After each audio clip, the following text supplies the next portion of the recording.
Tim SAR gabungan TNI Polri mengevakuasi satu jenazah korban banjir bandang di Kabupaten Kepulauan Sitaro, Sulawesi Utara. Hingga kini jumlah korban menjadi 14 orang meninggal dunia, sementara 4 korban belum ditemukan.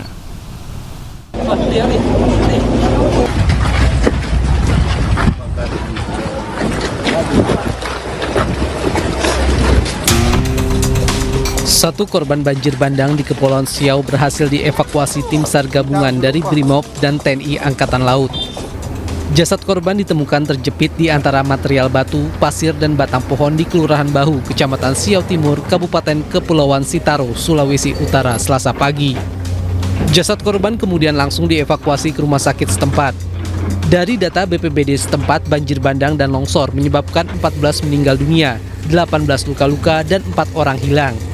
Sementara 261 warga harus mengungsi ke beberapa titik pengungsian yang tersebar di Kepulauan Siau. Ya kan 14, 4 masih dicari, ya ada 4 orang lagi masih dicari, dan kegiatan sekarang ada pencarian juga ada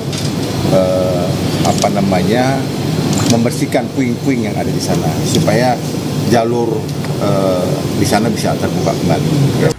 Saat ini aparat gabungan dari TNI Polri serta relawan terus melakukan upaya pembersihan jalan utama dan fasilitas umum dari material bebatuan dan pasir menggunakan alat berat yang dibawa banjir di Kampung Laheng dan Kampung Batu Senggo, Siau Barat.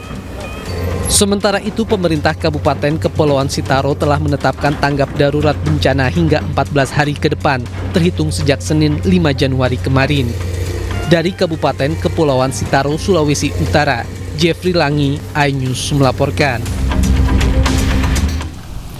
Pemirsa, Kantor Pencarian dan Pertolongan Manado menurunkan 16 personil beserta alat utama SAR untuk melaksanakan operasi pencarian dan pertolongan bencana banjir bandang yang melanda Kabupaten Kepulauan Siau, Tagulandang, Biaro, Sulawesi Utara.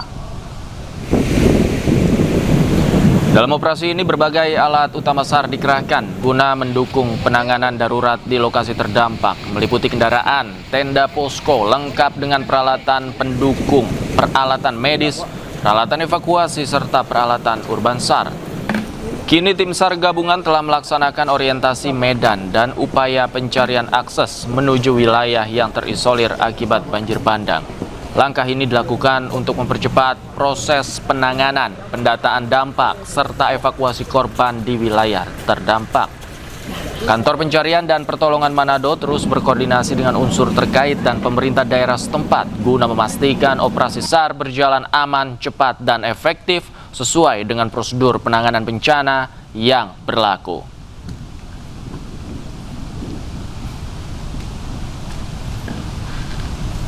Dan pemirsa, untuk mengetahui informasi selengkapnya kami telah terhubung dengan Kepala Kantor SAR Manado, George Randang. Selamat sore, Pak George. Ya, selamat sore, Mas. Pak George, bisa dijelaskan Pak bagaimana perkembangan proses pencarian yang dilakukan tim di sana? Ya, jadi saat ini Basarnas ya bersama unsur SAR gabungan lagi berupaya melakukan asesmen, terutama bersinergi dengan masyarakat setempat, di mana terakhir terlihat korban berada, sehingga untuk pemetaan di mana posisi korban yang berada akan lebih kita turunkan lebih maksimal unsur gabungan yang ada dengan penggunaan tentunya peralatan-peralatan berat yang sudah didukung dari pemerintah setempat termasuk pemerintah provinsi, sehingga SAR gabungan ini pencarian terhadap berapa korban kita bisa melakukan pemetaan dan bisa lebih cepat untuk memposisikan di mana korban berada, sehingga ya harapan kami bisa cepatnya ditemukan. Demikian, Mas. Baik, Pak George, kami ingin konfirmasi hingga saat ini berapa total korban, Pak? Apakah ada penambahan dari sebelumnya? Mohon maaf karena data saat ini berkembang ya, fleksibel, tetapi yang kami dapati saat ini dalam pencarian ada 2 orang yang masih dalam pencarian. Untuk jumlah korban utuhnya kami belum bisa konfirmasi saat ini. Perlu konsolidasi bersama karena ada beberapa tempat yang terjadi longsoran, jadi harus bersinergi dengan beberapa instansi terkait, ya, TNI Polri, di mana ada penemuan-penemuan kita samakan persepsi, terutama jangan sampai ada pendobolan ya nama ya dalam pendataan itu, karena sebelumnya ada data korban selamat itu, ya awalnya kami sudah dapat itu ada 20-an orang, tetapi ini ada penemuan-penemuan tentunya menyesuaikan. Yang sebelumnya ada korban 5, ini korban tinggal 2 yang kami dapati, namun ada informasi lagi terbaru terkait dengan ada yang belum menemukan keluarganya, sehingga kami perlu pendalaman lagi lebih detail. Demikian, Mas. Oke, data berkembang terus ya, dinamis. Nah, kemudian bagi keluarga korban, Pak, untuk mendapatkan informasi apakah anggota keluarganya masuk dalam daftar yang hilang atau tidak, ini apakah posko informasi juga didirikan sana? Bagaimana? Mohon maaf. Baik, Pak, terkait dengan posko informasi yang bisa diakses oleh keluarga korban barangkali untuk mengetahui nasib dari keluarganya, apakah termasuk yang hilang atau tidak, apakah di sana sudah ada, Pak? Ya, jadi kami Basarnas tentunya bersinergi dengan pemerintah daerah, terutama BPBD ya yang ada di lokasi, sudah mendata awal. Saya kira untuk pemberian informasi bisa langsung ke pemerintah kabupaten ya atau pemerintah setempat, atau bisa langsung dengan Basarnas atau bisa dengan BPBD ya, BPBD yang ada di Kabupaten Sitaro. Demikian, Mas. Baik, terkait dengan jasad yang ditemukan, dievakuasi kemana, Pak? Ya, kemarin langsung diambil alih oleh keluarganya. Jadi kami tentunya unsur SAR gabungan, terlebih yang awal ya pas kejadian itu masyarakat ya bersama instansi terkait TNI Polri langsung berupaya membantu masyarakat mengevakuasi. Namun yang sekarang yang kami fokuskan adalah berapa titik yang terjadi longsoran dan masih ada korban yang diinformasikan tertimbun. Ini yang menjadi fokus kami, melakukan asesmen dan pengerahan alat berat tentunya menyesuaikan dengan hasil asesmen itu. Jadi pemetaan di mana posisi yang diinformasikan korban berada, harapan kami ya ini yang akan kami tindaklanjuti bersinergi. Tentunya mohon doa daripada masyarakat ya, semoga korban yang diinformasikan berada di lokasi tersebut bisa kita evakuasi bersama instansi terkait. Baik, demikian, Mas. Baik, kita pantau terus Pak perkembangannya nanti seperti apa. Terima kasih Pak George atas waktunya sudah bergabung bersama kami di Anju Sore. Selamat sore, sehat selalu Pak.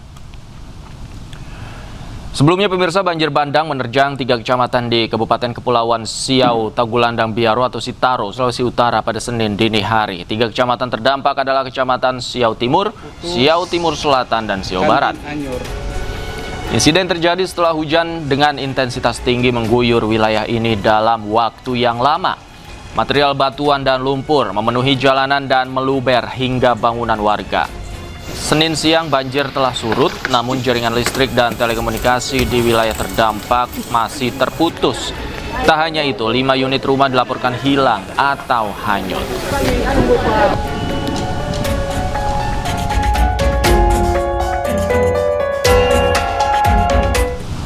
Sementara itu pemirsa, hujan deras yang mengguyur wilayah Cirebon dan sekitarnya menyebabkan banjir. Banjir tak hanya menerjang permukiman warga, namun juga jalur pantura yang berimbas pada kemacetan panjang. Semuanya tolong dibantu, ini udah banjir kali jebol di perumahan Grand Pamengkang, tolong bantuannya dong tim SAR, ini udah kanan kiri kali banjir, tolong diterusin ke grup masing-masing. Derasnya banjir yang menerjang sejumlah wilayah di Kabupaten Cirebon, Jawa Barat membuat warga panik. Salah satunya di kawasan perumahan Pamengkang, Kabupaten Cirebon, banjir melanda dengan ketinggian lebih dari 1 meter. Kayak gunung. Subhanallahazim. Sedanten nek ko, ambil uning. Manek mriki ko. Gobiak. Petugas BPBD Kota Cirebon dikerahkan untuk membantu mengevakuasi warga yang terjebak banjir dengan menggunakan perahu karet.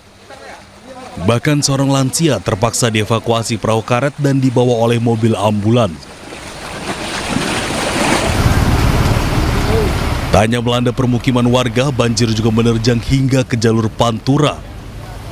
Akibatnya, arus lalu lintas dari Jawa menuju Jakarta mengalami kemacetan. Banyak pula kendaraan yang mogok akibat nekat menerjang banjir. Petugas kepolisian di lokasi harus bekerja keras mendorong kendaraan agar lalu lintas tetap bergerak.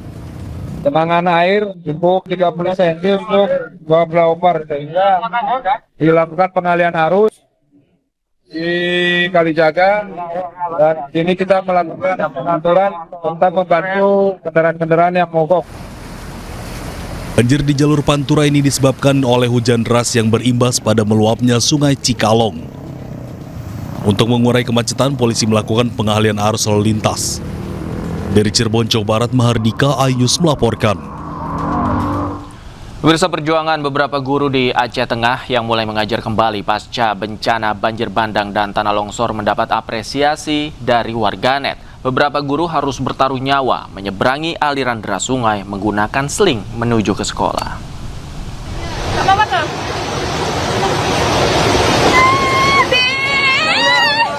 Ini kok putus kayak mana ya Allah.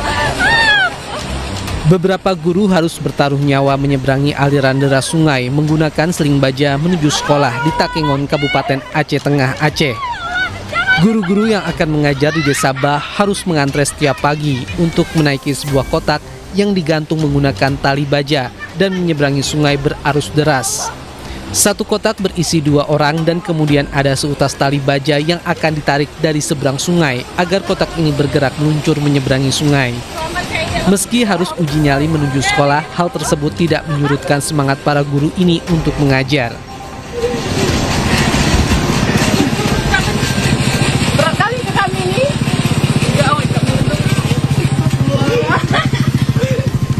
Usai menerjang bahaya, guru-guru ini merasa lega saat akhirnya mereka tiba di seberang sungai dengan selamat. Selain seling baja dengan kotak tersebut, warga juga bisa menyeberang menggunakan tali yang diikat melintang ke seberang sungai dengan cara berjalan di atasnya.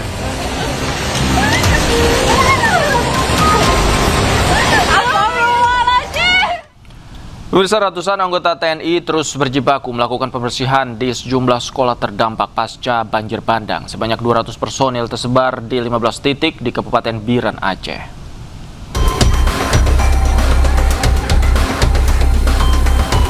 Ratusan anggota TNI bersama siswa dan guru SMA 2 Pesangan terus melakukan pembersihan sejumlah ruang kelas dari lumpur dan sampah sisa banjir.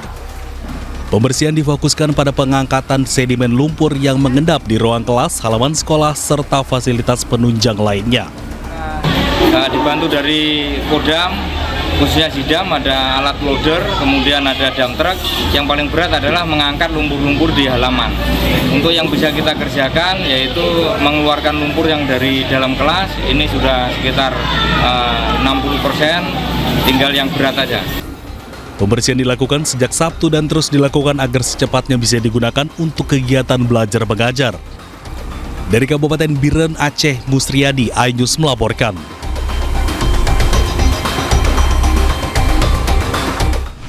TNI Angkatan Darat menyalurkan bantuan bagi anak-anak terdampak banjir di Kabupaten Biren, Aceh. TNI berharap anak-anak dapat kembali belajar dengan semangat dan optimis. TNI Angkatan Darat menyalurkan bantuan pendidikan berupa tas sekolah dan alat tulis bagi anak-anak di lokasi pengungsian dan permukiman warga terdampak. Bantuan ini merupakan bentuk perhatian agar anak-anak korban banjir tetap dapat melanjutkan kegiatan belajar meskipun berada dalam keterbatasan akibat bencana. Kegiatan ini juga menjadi wujud sinergi TNI, pemerintah setempat, dan relawan dalam mempercepat pemulihan pasca bencana.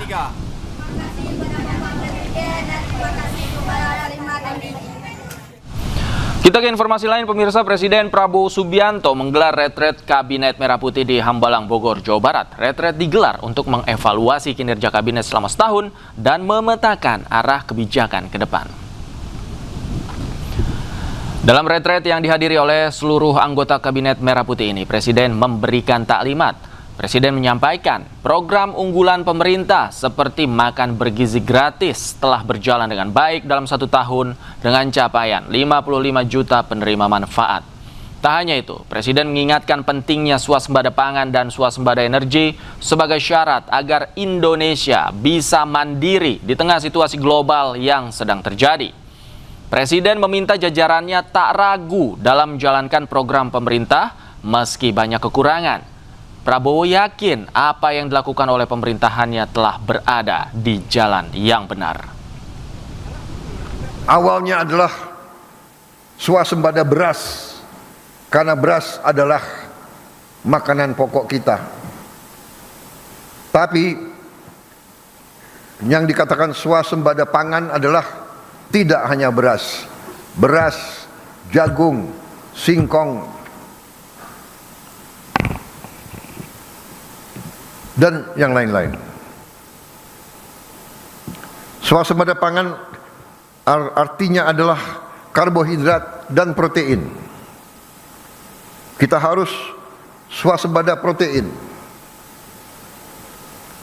Dan juga selain swasembada pangan, dasar selanjutnya adalah swasembada energi. Kalau kita tergantung dengan bangsa lain untuk energi kita, tidak mungkin kita makmur. Tidak mungkin kita lepas dari kemiskinan. Pemirsa, Menteri dan Wakil Menteri Kabinet Merah Putih mengikuti retret jilid 2 di kediaman pribadi Presiden Prabowo Subianto di Hambalang, Bogor, Jawa Barat. Menurut sejumlah menteri yang hadir, retret akan mengevaluasi kinerja selama 1 tahun hingga arahan khusus dari Presiden Prabowo Subianto. Sifatnya retret menyeluruh, jadi tidak hanya MBG, jadi seluruh kementerian nanti akan dilakukan evaluasi, termasuk mendengarkan laporan perkembangan selama 1 tahun, sejauh mana program-program tersebut berjalan, termasuk tentu saja namanya evaluasi, bila mana masih ada kendala-kendala, tentu itu akan dibicarakan di dalam retret hari ini. Evaluasi semua kebijakan sebagai kementerian, kelihatannya itu sih. Ya detailnya saya nggak tahu, datang juga baru pertama kali ikut acara seperti ini. Banyaknya program-program, kalau lihat dari ininya ya, orang yang disuruh bicara sebenarnya program-program unggulan yang seperti apa kelihatannya kalau lihat menteri-menteri mana yang disuruh bicara ya. Dan pemirsa, untuk mengetahui informasi selengkapnya kami telah terhubung dengan jurnalis iNews Ismalia Medasari di Padepokan Garuda Yaksa Hambalang, Kabupaten Bogor, Jawa Barat. Selamat sore Ismalia, apa saja poin penting yang disampaikan oleh Presiden pada retret kali ini? Ya, selamat sore, Davi dan juga pemirsa. Betul sekali, pada hari ini diadakan retret kedua di Padepokan Garuda Yaksa di Kabupaten Bogor, Jawa Barat, yang dimana hari ini ada dibeberkan atau akan didiskusikan beberapa poin-poin penting. Salah satunya adalah swasembada pangan. Seperti itu, Davi, yang kita tahu memang kita sebelumnya sudah menghentikan impor beras, yang ini akan dikuatkan di Indonesia, swasembada pangan, swasembada protein, dan juga swasembada energi. Dan juga retret kali ini membicarakan beberapa program unggulan seperti program makan bergizi gratis. Ini juga didiskusikan pada hari ini. Selain itu juga akan didiskusikan beberapa kinerja para kabinet atau para menteri di Kabinet Merah Putih ini 1 tahun terakhir. Dan juga nantinya Presiden Prabowo Subianto akan membicarakan mengenai komunikasi kebijakan pemerintahan Presiden Prabowo Subianto yang akan didiskusikan pada hari ini. Dan juga Davi dan juga pemirsa, retret memang dimulai pada pukul 2 siang tadi, yang tadi diawali dengan makan siang bersama para menteri dan juga wakilnya, yang nantinya akan selesai pada malam hari. Dan juga Presiden Prabowo Subianto ini akan mendengarkan respon dari para menteri dan juga wakil menteri mengenai kritik dan saran publik terhadap kebijakan Presiden Prabowo Subianto selama setahun terakhir ini. Dan nantinya juga akan Presiden Prabowo Subianto juga tadi mengucapkan terima kasih kepada para menteri dan wakil menteri karena sudah menerima mandat dari rakyat, dan juga membicarakan mengenai bencana alam yang terjadi beberapa akhir-akhir ini. Empati Presiden Prabowo Subianto atau empati pemerintah Presiden Prabowo Subianto terhadap bencana alam yang terjadi akhir-akhir ini juga dibicarakan pada retret kali ini. Sementara itu yang dapat kami laporkan, kembali ke Anda, David. Baik, terima kasih Ismalia Medasari melaporkan langsung dari Hambalang, Kabupaten Bogor, Jawa Barat. Selamat sore, selamat bertugas kembali. Pemirsa, Presiden Prabowo Subianto membuka suara atas podcast berisi kritikan terhadap pemerintahannya, dan berikut pernyataan lengkap dari Presiden Prabowo Subianto. Yang ini zaman teknologi ya. Jadi sekarang teknologi itu ada sosmed, iya kan? Sosmed ini baik, tapi ada juga kadang-kadang bahayanya. Dengan banyak podcast, banyak pakar itu bicara asal bicara. Jadi saya lihat ada pakar-pakar yang selalu mengerti pikirannya Prabowo Subianto. Jadi kadang-kadang kalau saya mau cek kira-kira apa yang dipikirkan Prabowo Subianto, saya cari podcast. Kira-kira apa ya yang sedang dipikirkan oleh Prabowo? Ngarang gitu ya kan. Prabowo sedang konflik internal dengan ini, nanti dengan itu.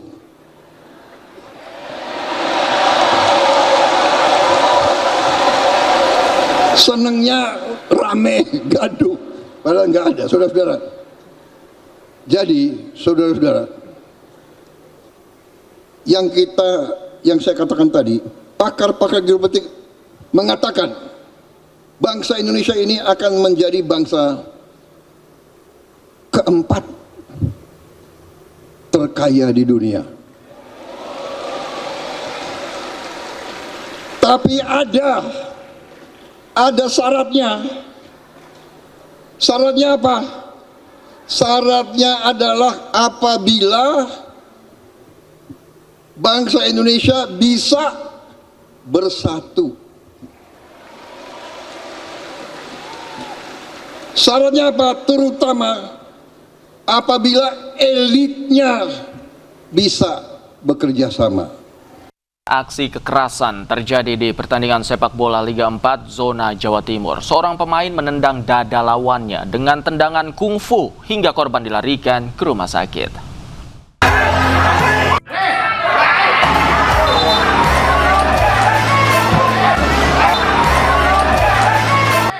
Inilah detik-detik saat salah satu pemain klub Putrajaya Pasuruan menerjang pemain lawan dari peserta Tulungagung di Stadion Gelora Bangkalan dalam lanjutan babak 32 besar Liga 4 Zona Jawa Timur. Tendangan kungfu pelaku dengan telak mengenai dada korban hingga terkapar dan harus dievakuasi ke rumah sakit.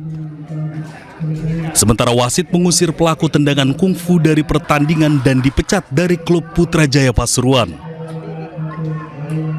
Selamat sore. Tadi bagaimana kondisi setelah kejadian tendangan kungfu dari pemain lawan? Sampai sekarang dada saya masih sakit, nyeri. Kedua, apakah pemain bersangkutan sudah meminta maaf secara langsung ke Mas? Sudah, tapi agak tidak ada etikatnya. Gimana sekarang kondisinya dada? Boleh dilihat? Oh, seperti ini. Oke, terima kasih. Siap. Mas Firman.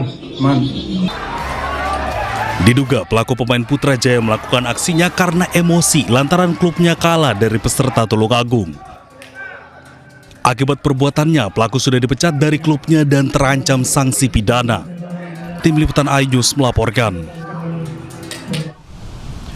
Viral, seorang nenek nyaris tewas dianiaya orang tak dikenal di Pasaman, Sumatera Barat. Hal itu membuat Wakil Gubernur Sumatera Barat Vasco Rusemi mendesak polisi untuk bergerak cepat, menangkap para pelaku dan mengusut tuntas kasus penganiayaan terhadap seorang nenek tersebut. Kita ingin menanyakan perkembangan mengenai nenek Saudah yang dilakukan tindak kekerasan Kapolda. Wakil Gubernur Sumatera Barat Vasco Rusemi mendesak kepolisian mengusut tuntas kasus dugaan penganiayaan terhadap seorang nenek berusia 67 tahun di Kabupaten Pasaman, Sumatera Barat. Yang minta tolong yang soal ini Bang, nenek Saudah yang itu ya kemarin. Oh iya, nanti minta tolong kalau bisa segera dieksekusi Bang. Ya kemarin sebetulnya sudah bilang waktu udah telepon kemarin, saya udah telepon Kapolres, informasi ini kemarin sore sudah tidak lanjutin. Sudah dapat? Saya pastiin sekarang sore ini. Coba Bang. Kurang ajar sih, ibu-ibu nenek-nenek dipukulin itu loh. Dalam pertemuan ini, Vasco menilai penganiayaan terhadap seorang nenek sebagai tindakan yang tak dapat ditoleransi karena menyasar seorang yang tak berdaya dan meminta kepolisian bergerak cepat menangkap pelaku serta memproses hukum. Assalamualaikum Pak Kapolres. Salam, izin Bapak. Terima kasih banyak ya Pak Kapolres ya. Minta tolong segera ditangkap Pak, karena ini kan ibu-ibu itu loh kok kekerasan gitu, tega banget dia orang kayak gitu kan. 67 tahun lagi ini masalahnya. Pokoknya nggak ada siapapun bikingannya, tangkap Pak. Kita lawan aja Pak, yang bikin ini terlalu kurang ajar Pak. Makasih Pak Kapolres ya. Kasus ini berawal dari penganiayaan yang menimpa nenek Saudah di Nagari Padang Mantinggi, Kecamatan Rau, Kabupaten Pasaman. Menurut keterangan Iswadi Lubis, anak korban, kasus ini berawal saat korban datang ke sekitar batang air Sibinail sendirian dengan membawa senter sebagai alat penerangan. Tiba-tiba korban diserang orang tidak dikenal menggunakan batu hingga mengenai wajah dan korban terjatuh tidak sadarkan diri. Korban pun dibuang ke semak-semak oleh pelaku. Setelah sadar, korban berusaha pulang ke rumah dengan kondisi luka parah. Keluarga korban berharap kasus ini segera diusut tuntas oleh penegak hukum. Setelah sampai di pinggir sungai, mama kita nyentir gini, batu yang datang. Batu melempari dia, setelah kena orang tua kita ini berlari, rupanya saking banyak batu ini terjatuh. Udah terjatuh dia nggak sadarkan diri, antara sadar atau tidak, orang itu menggeser, langsung dipukuli juga mukanya, semua sampai batu. Sementara itu, polisi masih mengembangkan penyelidikan dengan menelusuri dugaan keterlibatan para pelaku yang disebut kerap beraktivitas di area sungai. Dari Pasaman, Sumatera Barat, Ari Yohanes, iNews melaporkan.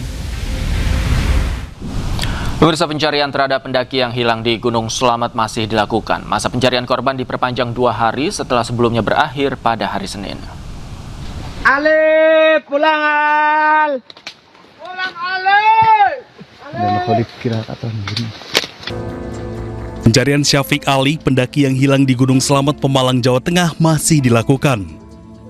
Masa pencarian korban hilang diperpanjang 2 hari untuk menemukan petunjuk dengan maksimal. Inilah setelah buka jalur lagi, ternyata tantangan kisah sungai lagi. Semangat! Bahkan ayah Syafiq ikut menyusuri hutan untuk mencari putra kesayangannya di Gunung Slamet. Sisi kanan, pertengahan pos 3, pos 4 ya teman-teman ya. Sampai saya masuk pohon. Petunjuk baru ditemukan petugas di mana salah satu tim pencarian mencium bau bangkai di sebuah titik antara pos 3 dan pos 4 Gunung Slamet. Aroma tersebut bisa jadi petunjuk keberadaan Syafiq Ali yang diduga hilang di sekitar lokasi jurang dan sungai yang licin. Sebelumnya, Syafiq Ridan Ali Rizan hilang saat mendaki Gunung Slamet melalui jalur Dipajaya, Desa Celekatakan, Kabupaten Pemalang. Saat itu, Syafiq Ali mendaki bersama Himawan Khoir Bahran. Keduanya hilang akibat tersesat saat mendaki. Himawan berhasil selamat dan ditemukan tim SAR, namun Syafiq Ali hingga kini belum ditemukan. Pemirsa, melaju melawan arah dan menabrak sepeda motor sebuah minibus dan pengendaranya diamuk massa di Kalimalang, Kota Bekasi, Jawa Barat. Saat coba kabur, sebuah sepeda motor bahkan sempat terseret masuk ke kolong kendaraan.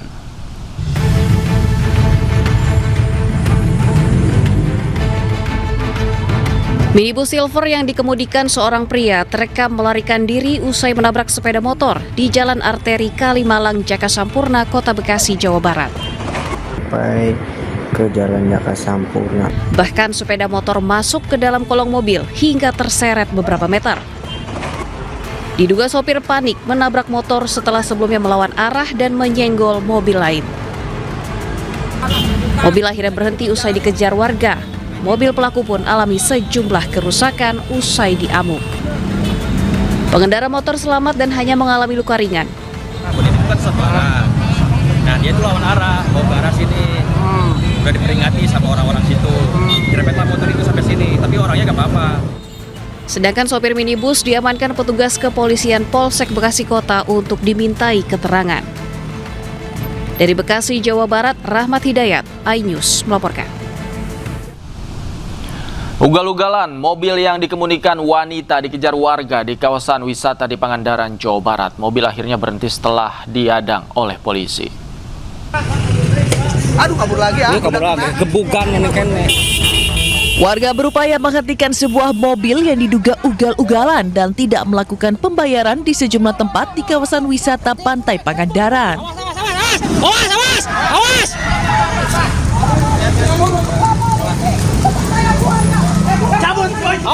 Warga mengejar mobil yang dikemudikan wanita. Mobil akhirnya berhasil diadang oleh 2 polisi di sekitar kantor Kecamatan Pangandaran.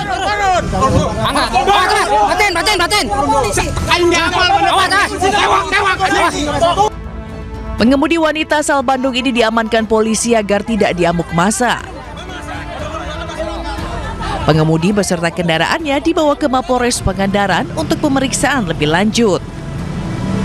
Diduga pengemudi mobil mengalami depresi setelah ibu dan suaminya meninggal dunia. Mengendarai kendaraan dengan ugal-ugalan di kawasan pantai wisata Pangandaran. Pada saat ini kami dari Pamapta dan Satreskrim telah melaksanakan pemeriksaan awal, kemudian kami berkoordinasi dengan keluarga yang bersangkutan dan Dinas Sosial, kemudian Dinas Kesehatan. Polisi masih memeriksa intensif pengemudi wanita tersebut. Polisi mengimbau agar masyarakat tidak terprovokasi video viral dan menyerahkan sepenuhnya penanganan kasus kepada pihak berwenang. Dari Pangandaran, Jawa Barat, Irfan Ramdiansyah, iNews melaporkan.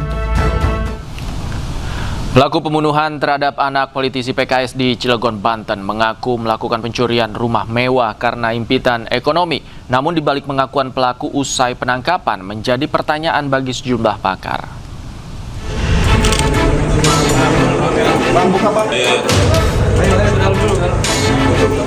Pelaku pembunuhan terhadap anak politisi PKS di Cilegon, Banten telah ditangkap.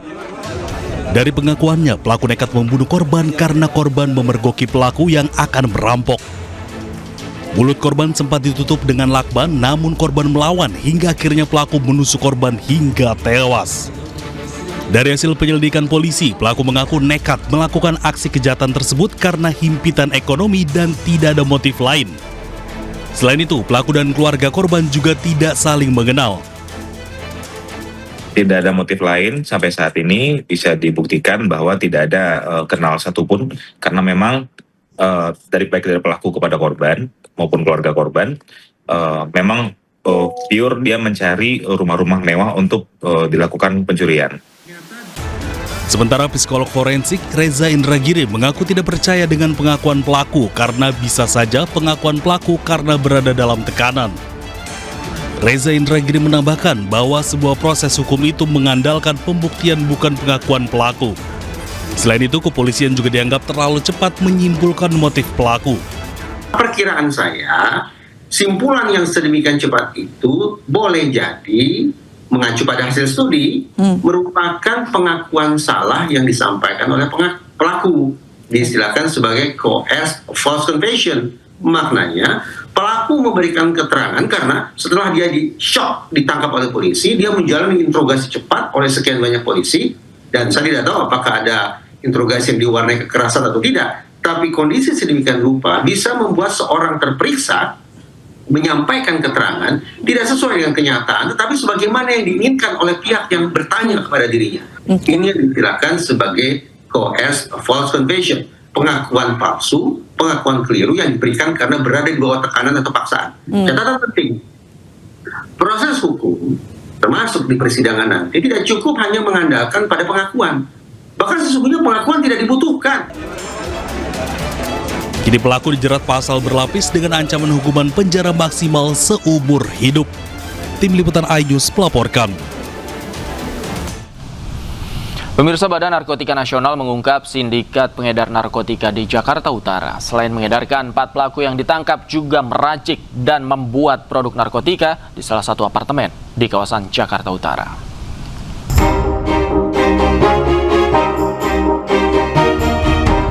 BNN berhasil mengungkap sindikat pengedar dan peracik narkoba di kawasan Jakarta Utara.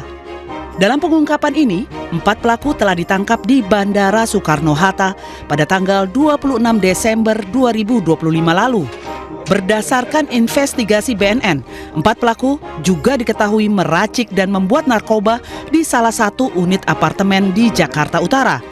Keempat pelaku diketahui menyuntikkan cairan narkotika etomidate ke dalam liquid vape dan minuman berasa yang kemudian dijual dengan harga Rp2 juta per produknya.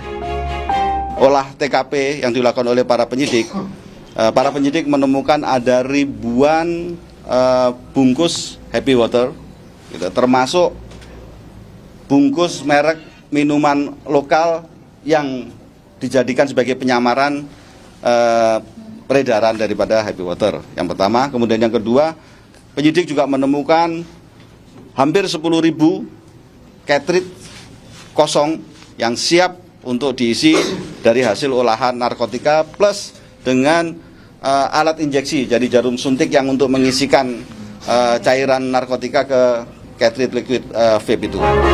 Investigasi lanjutan masih terus dilakukan guna mengusut kemungkinan adanya keterlibatan sindikat internasional. Rentetan tembakan terdengar hanya beberapa jam setelah pelantikan Wakil Presiden Delcy Rodriguez sebagai Presiden baru Venezuela menggantikan Nicolas Maduro. Menurut Kementerian Komunikasi dan Informasi Venezuela, tembakan berasal dari polisi yang menembak drone yang terbang tanpa izin di sekitar Istana Kepresidenan.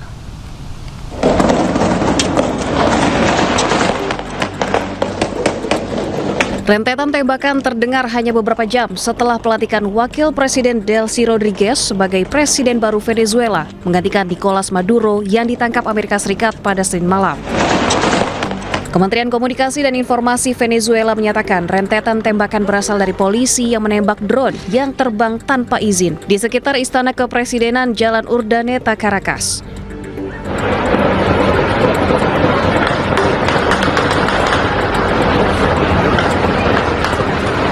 Penembakan di dekat istana ini berlangsung 2 hari usai Amerika Serikat membombardir ibu kota Caracas dan menangkap Maduro beserta istrinya.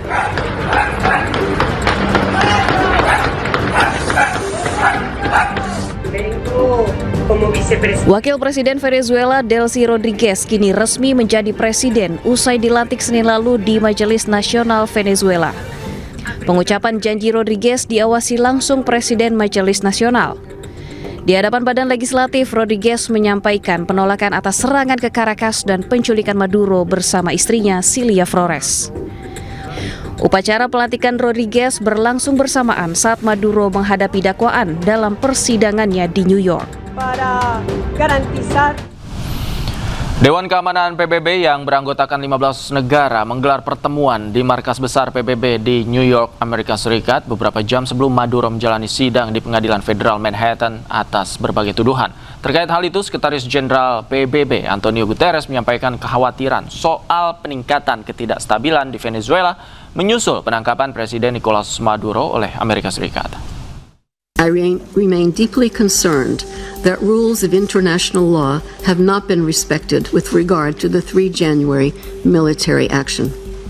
The Charter enshrines the prohibition of the threat or use of force against the territorial integrity or political independence of any state.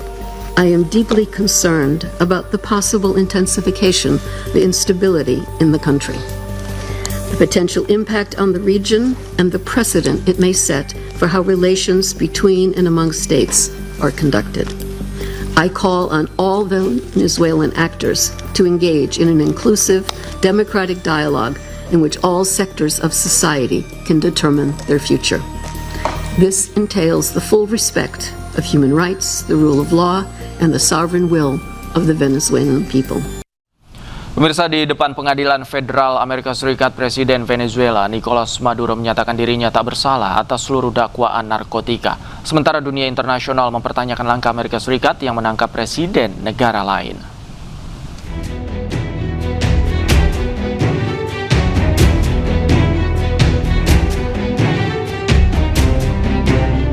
Presiden Venezuela Nicolas Maduro untuk pertama kalinya muncul di Pengadilan Federal Amerika Serikat Senin kemarin.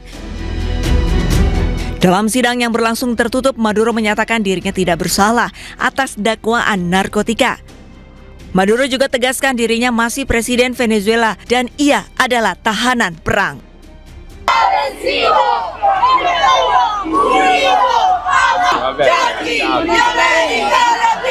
Tenendo il Venezuela e il Palestina.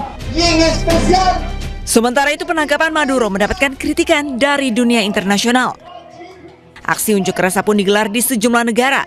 Massa menyebut serangan Amerika Serikat sebagai intervensi untuk menguasai minyak Venezuela. Sejumlah menteri Indonesia pun buka suara. Menteri Keuangan Purbaya Yudi Sadewa menyoroti lemahnya PBB. Artinya kita mesti selalu memelihara kekuatan kita itu aja. Jadi sekarang kelihatannya, ekonom boleh ngomong gini, Bang? Boleh, Pak. Hukum dunia agak aneh sekarang. Jadi kalau kita lihat negara bisa nyerang negara lain yang berdaulat dan seperti bisa get away dari pengawasan PBB.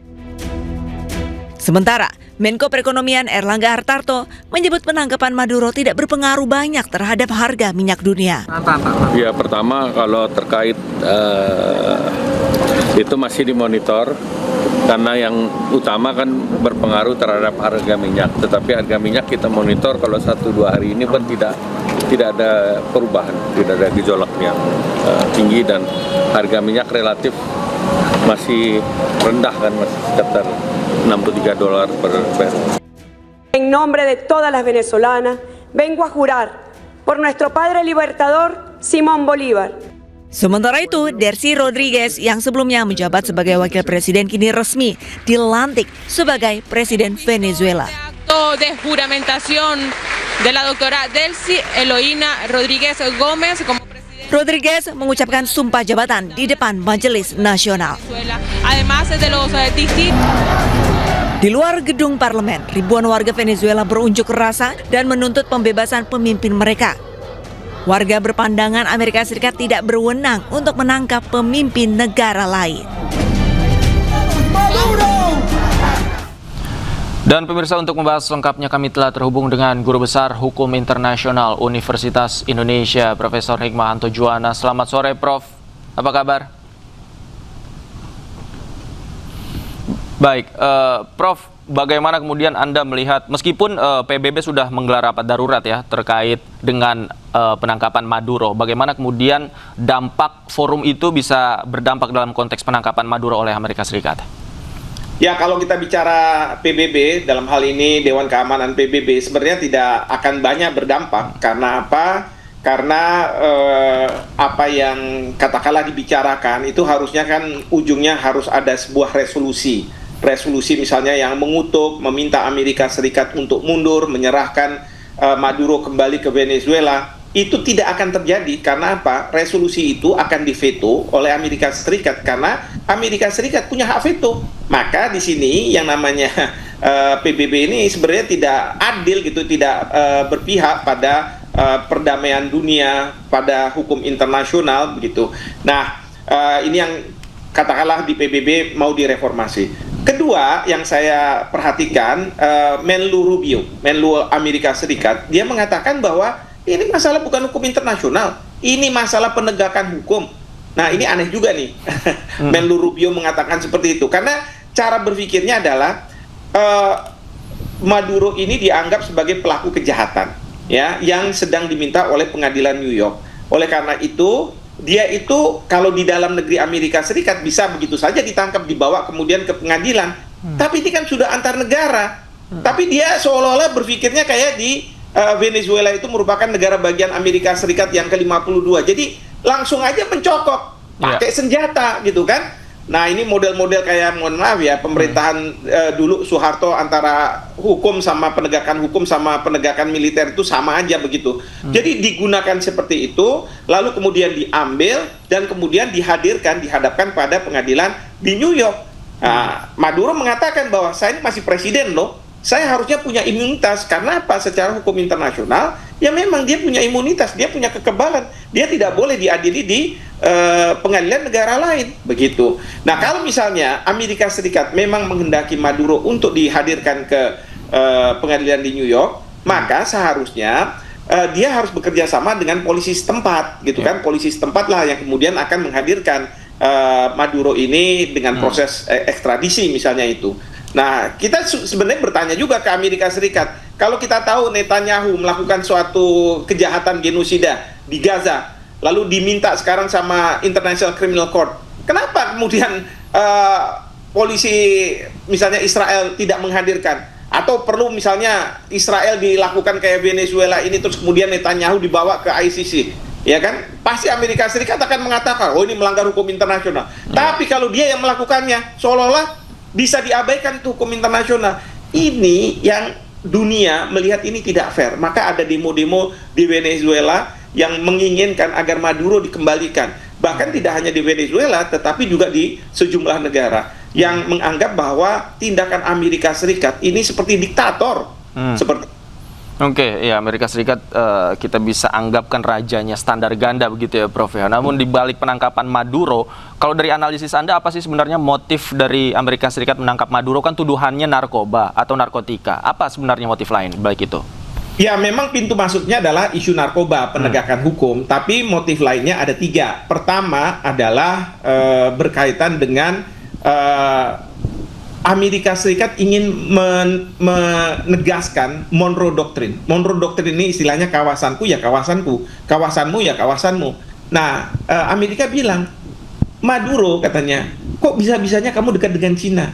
Kok bisa-bisanya kamu bertransaksi dengan Iran? Kok bisa-bisanya kamu berhubungan dengan Rusia? Ini kan kawasan kita, Amerika. Harusnya jangan dong, gitu kan? Nah, itu yang namanya Monroe Doctrine, bukan Maduro, Monroe Doctrine. Ya, tapi kita aneh juga, Amerika Serikat ngapain dia di Asia Pasifik? Ya, ngapain dia di Eropa? Kan kita bisa juga bertanya seperti itu. Ya, nah itu yang pertama. Lalu yang kedua, muatan berikutnya itu adalah soal minyak, gitu kan? Karena apa? Minyak ini, walaupun katanya Menlu Rubio, bahkan Donald Trump juga mengatakan kalau minyak kita banyak kok di Amerika Serikat, kita nggak ada masalah. Cuman dia bilang bahwa negara-negara yang menikmati minyak Venezuela itu bukan negara-negara di Amerika, tetapi ya itu tadi Rusia lah, ada Cina lah, ada Iran lah. Nah maka mereka bilang nggak bisa nih, nggak boleh ini. Lalu Presiden Trump mengatakan nanti kita akan undang perusahaan minyak kita yang kemudian nanti akan menggelontorkan investasi yang besar, ya nanti juga kan pegawai-pegawainya adalah orang-orang Amerika sehingga mengurangi pengangguran di Amerika, dan kemudian nanti ya uangnya ya untuk mereka juga walaupun juga untuk kesejahteraan dari rakyat Venezuela. Jadi masalah minyak. Yang ketiga masalahnya adalah regime change, perubahan terhadap pemerintahan. Nah ini kelakuan kayak begini ini, kalau Amerika Serikat nih dari dulu nih melakukan kayak begitu ya. Bahkan banyak yang mengatakan bahwa di Indonesia pun kita pada waktu dari Bung Karno ke Pak Harto itu juga ada peran serta dari Amerika Serikat untuk melakukan regime change yang intinya adalah pemerintahan ini harus inline dengan pemerintahan di Amerika Serikat. Bahkan seolah-olah ya sebenarnya tunduk pada Amerika Serikat ketimbang negara-negara lain yang menjadi negara adidaya. Nah, regime change ini kan pernah terjadi di Jazirah Arab, ya, maka disebut sebagai Arab Spring. Nah, sekarang ini seolah-olah akan ada yang namanya Latin America Spring. Hari ini Venezuela, bukannya tidak mungkin, besok-besok Kuba, besok-besok Kolombia. Dan Presiden Trump sudah mengatakan bahwa setelah Venezuela ini, ya kalau misalnya dibutuhkan, kita akan masuk ke Kuba, kita akan masuk ke Kolombia. Nah ini regime change ini, ya yang ingin pokoknya pemerintahan di negara-negara Amerika Latin harus mereka-mereka yang sejalan dengan Amerika Serikat. Bahkan salah satu lagi adalah Meksiko katanya. Nah jadi ini muatan-muatan di belakang masalah penegakan hukum. Nanti kalau masalah penegakan hukum sih bisa dicari, alasan tuh bisa dicari, ya kan? Kayak Israel membuat Gaza supaya kosong dari rakyat Palestina, kan dia bilang bahwa oh ya karena kami diserang. Jadi karena diserang terus kemudian dia boleh menyerang balik, tapi menurut saya sudah tidak proporsional. Akhirnya dihabisin, dilakukan genosida. Itu kan nggak benar seperti itu. Oke, muncul juga kekhawatiran dari negara-negara tetangga Venezuela seperti tadi Prof katakan, Kolombia, Kuba dan lain sebagainya. Dalam jangka waktu dekat dan menengah ini, menurut analisis Anda seperti apa Prof sikap Amerika Serikat terhadap negara tetangga Venezuela? Ya bukannya tidak mungkin. Dalam waktu dekat juga akan terjadi masalah-masalah ini kalau dunia tidak bereaksi. Nah, kalau misalnya kita berharap pada pemimpin-pemimpin dunia, udahlah, pemimpin dunia, negara-negara sekutu Amerika Serikat pasti akan membenarkan. Paling tidak kalau Amerika salah dalam konteks hukum internasional, melanggar hukum internasional, mereka diam aja, ya kan? Tapi kalau misalnya hal yang sama dilakukan oleh Rusia, oleh Cina, oh pasti mereka rame begitu kan? Nah, pasti dunia akan terbelah dan negara-negara pendukung Amerika Serikat akan diam saja. Nah, yang penting sekarang itu, udahlah, kita tidak akan bisa bergantung pada pemimpin-pemimpin dunia, tetapi masyarakat dunia, orang-orang seperti kita. Nah, caranya gimana? Ya kita harus dorong melalui sosial media dan lain sebagainya, membangun kesadaran bahwa hati-hati ya, apa yang dilakukan oleh Amerika Serikat ini menghidupkan imperialisme, kolonialisme. Ini nggak benar nih.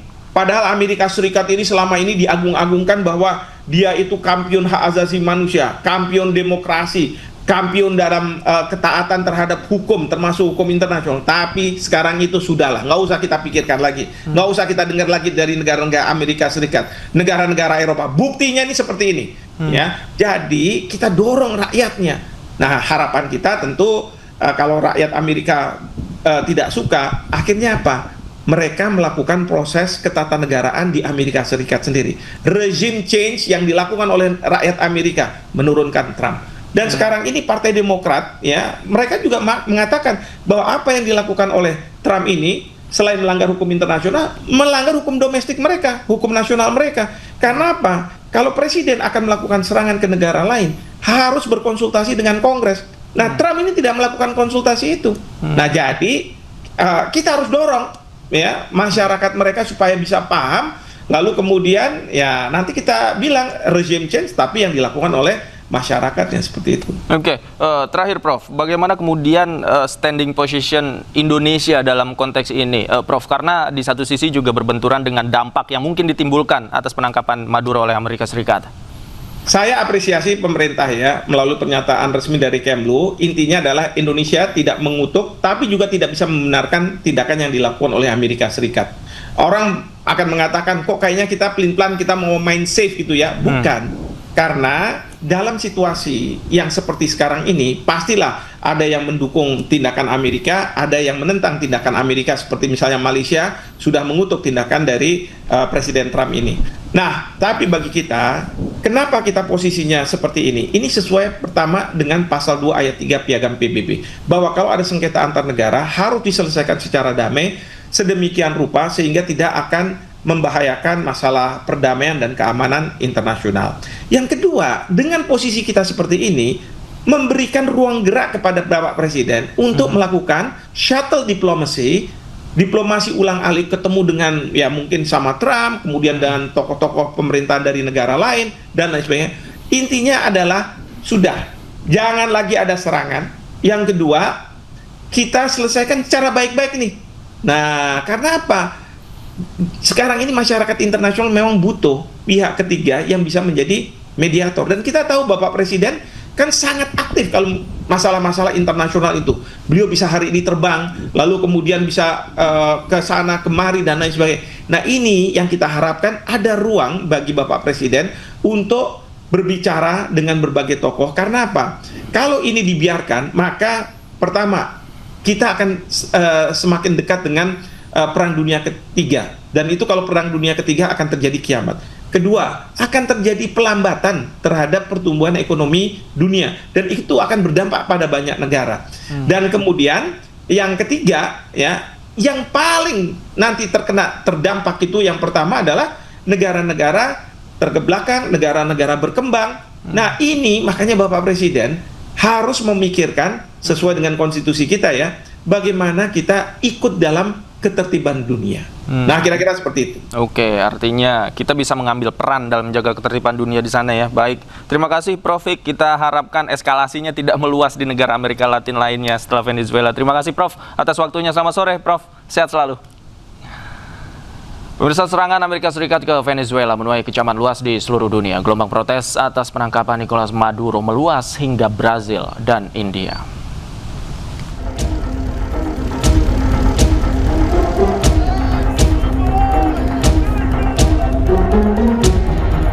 Warga New York memprotes penangkapan Nicolas Maduro di luar pengadilan federal Manhattan jelang sidang yang dijadwalkan.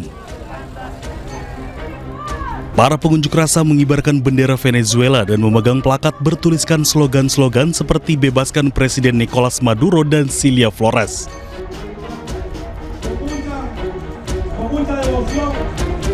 Di Venezuela, ribuan pendukung berkumpul di Caracas untuk menuntut pembebasan segera mantan Presiden Nicolas Maduro yang ditangkap oleh pasukan AS. Pengunjuk rasa berbaris melalui jalan-jalan kota menuju Majelis Nasional Venezuela, mengibarkan bendera Venezuela dan meneriakkan dukungan untuk Maduro. Tak hanya di dua negara yang tengah bersiteru, di Brazil ratusan demonstran berkumpul di luar konsulat Amerika Serikat Sao Paulo untuk mengecam serangan Washington terhadap Venezuela. Mereka menyebut tindakan AS adalah imperialis yang bertujuan untuk merebut kekayaan minyak milik Venezuela. Di India, puluhan orang turun ke jalan di Kolkata untuk mengecam operasi AS di Caracas dan penangkapan mantan Presiden Venezuela Nicolas Maduro. Para pengunjuk rasa tegas ingin mempertahankan kedaulatan Venezuela dan mengecam tindakan Presiden Donald Trump yang dinilai ingin menguasai sumber daya milik Venezuela.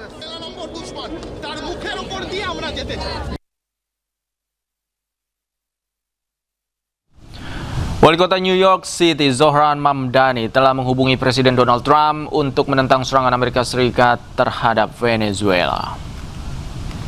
I know you said in a statement earlier today that you've been briefed on the situation with Maduro in Venezuela and soon to be New York. Were you briefed by the president? Have you spoken to the president about this matter? I was briefed by my first deputy mayor, my chief of staff, my chief counsel, the police commissioner, as well as other members of my team. I called the president and spoke with him directly to register my opposition to this act and to make clear that it was an opposition based on being opposed to a pursuit of regime change, to the violation of federal and international law, and a desire to see that be consistent each and every day. Of Congress. I registered my opposition, I made it clear, and we left it at that. Talk to the Venezuelan New Yorkers who came here to plead a regime, and then secondly, are you concerned with Maduro being housed here at NBC? There are tens of thousands of Venezuelans who call this city home. Their safety is critically important to me, as is the safety of each and every New Yorker. And my job is to deliver for them. And we are also going to be making clear that if they are in need of assistance at this time, how they can interact with city government so that we can meet those needs, both in the immediate and the medium term. And we are going to make certain that for New Yorkers, we limit any of the impact on their day-to-day life that will come as a consequence of the actions the federal government has taken. Sementara itu, Kementerian Luar Negeri memastikan total 37 warga negara Indonesia di Venezuela dalam kondisi aman pasca penangkapan Presiden Nicolas Maduro oleh pasukan khusus Amerika Serikat. Situasi keamanan dan aktivitas sosial di kota Caracas sudah berangsur kondusif, meski masih terdapat gangguan jaringan komunikasi oleh provider setempat dan pemadaman listrik. Berdasarkan pantauan langsung KBRI Caracas pada hari ini waktu setempat pertanggal 5 Januari 2026, KBRI Caracas memastikan bahwa saat ini seluruh 37 WNI di Venezuela dalam keadaan aman dan dapat tetap terus berkomunikasi dengan KBRI. Masih terdapat gangguan jaringan komunikasi oleh provider nasional di wilayah Caracas dan pemadaman listrik di salah satu wilayah. Pemirsa, warga kota pesisir Katia Lamar di Venezuela mulai membersihkan puing-puing dari rumah mereka setelah militer Amerika Serikat melancarkan serangan. Sebuah apartemen hancur dengan dinding yang runtuh, lubang-lubang di lantai dan barang-barang hangus akibat serangan militer Amerika Serikat 3 Januari yang lalu. Petugas dan warga membersihkan puing-puing yang berserakan. Dampak penyerangan tak hanya sejumlah bangunan rusak, namun juga menyisakan trauma mendalam bagi warga sekitar. Mereka mengecam tindakan Amerika Serikat yang menyerang Venezuela dan menangkap Nicolas Maduro bersama istrinya, Cilia Flores.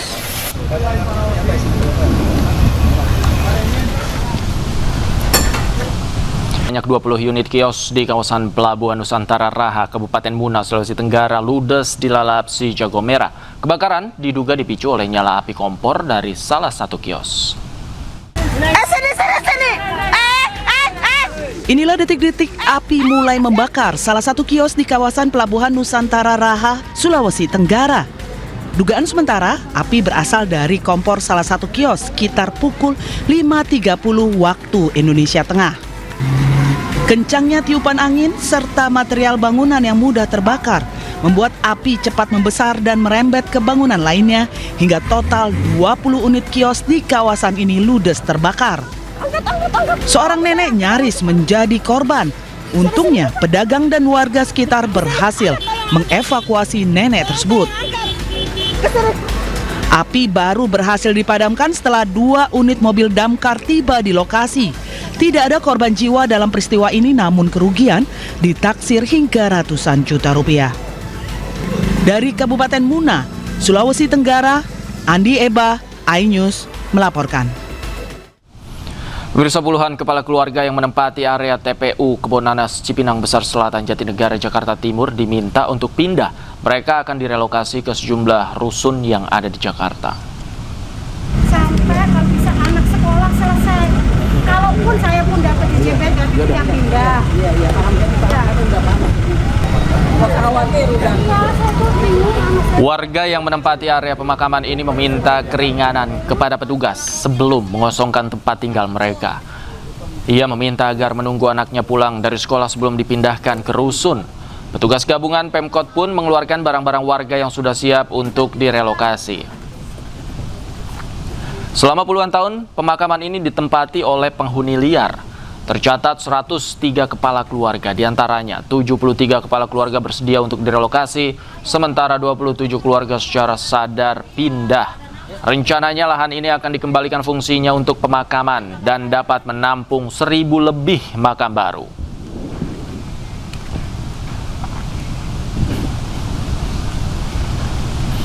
Kita ke informasi lain, pemirsa. Presiden Prabowo Subianto menggelar retret Kabinet Merah Putih di Hambalang, Bogor, Jawa Barat. Retret digelar untuk mengevaluasi kinerja kabinet selama setahun dan memetakan arah kebijakan ke depan. Dalam retret yang dihadiri oleh seluruh anggota Kabinet Merah Putih ini, Presiden memberikan taklimat. Presiden menyampaikan program unggulan pemerintah seperti makan bergizi gratis telah berjalan dengan baik dalam 1 tahun dengan capaian 55 juta penerima manfaat. Tak hanya itu, Presiden mengingatkan pentingnya swasembada pangan dan swasembada energi sebagai syarat agar Indonesia bisa mandiri di tengah situasi global yang sedang terjadi. Presiden meminta jajarannya tak ragu dalam menjalankan program pemerintah meski banyak kekurangan. Karena Prabowo yakin apa yang dilakukan oleh pemerintahannya telah berada di jalan yang benar. Awalnya adalah swasembada beras, karena beras adalah makanan pokok kita.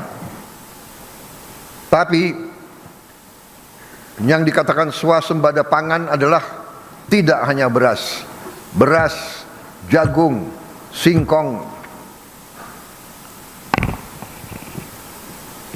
dan yang lain-lain. Swasembada pangan artinya adalah karbohidrat dan protein. Kita harus swasembada protein. Dan juga selain swasembada pangan, dasar selanjutnya adalah swasembada energi.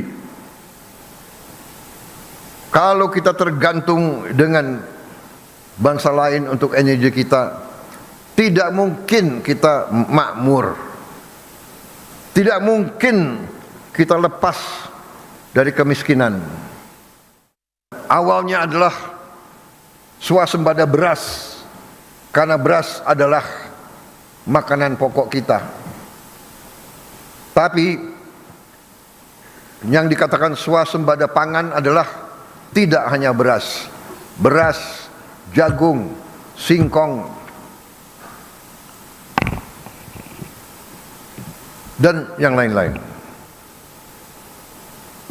Swasembada pangan artinya adalah karbohidrat dan protein. Kita harus swasembada protein. Dan juga selain swasembada pangan, dasar selanjutnya adalah swasembada energi. Kalau kita tergantung dengan bangsa lain untuk energi kita, tidak mungkin kita makmur. Tidak mungkin kita lepas dari kemiskinan. Ini sifatnya retret menyeluruh, jadi tidak hanya MBG, jadi seluruh kementerian nanti akan dilakukan evaluasi, termasuk mendengarkan laporan perkembangan selama 1 tahun, sejauh mana program-program tersebut berjalan, termasuk tentu saja namanya evaluasi, bila mana masih ada kendala-kendala, tentu itu akan dibicarakan di dalam retret hari ini. Evaluasi semua kebijakan sebagai kementerian, kelihatannya itu sih. Ya detailnya saya nggak tahu, datang juga baru pertama kali ikut acara seperti ini. Banyaknya program-program, kalau lihat dari ininya ya, orang yang sudah bicara sebenarnya program-program unggulan yang seperti apa. Kelihatannya kalau lihat menteri-menteri mana yang sudah bicara ya. Dan pemirsa, kita akan mengetahui informasi kembali terkait retret di Hambalang bersama jurnalis iNews Jen Cahyani di Padepokan Garuda Yaksa Hambalang, Kabupaten Bogor, Jawa Barat. Selamat sore, Jen. Bagaimana jalannya retret sore hari ini? Agenda apa saja yang dijadwalkan hari ini?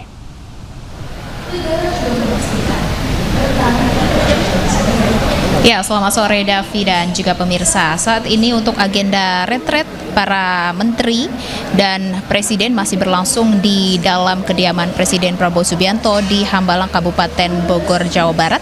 Dan tadi sudah dimulai sejak pukul 2 siang dan sampai saat ini masih berlangsung, dan tentu saja beberapa agenda yang menjadi fokus untuk dibahas pada retret kali ini.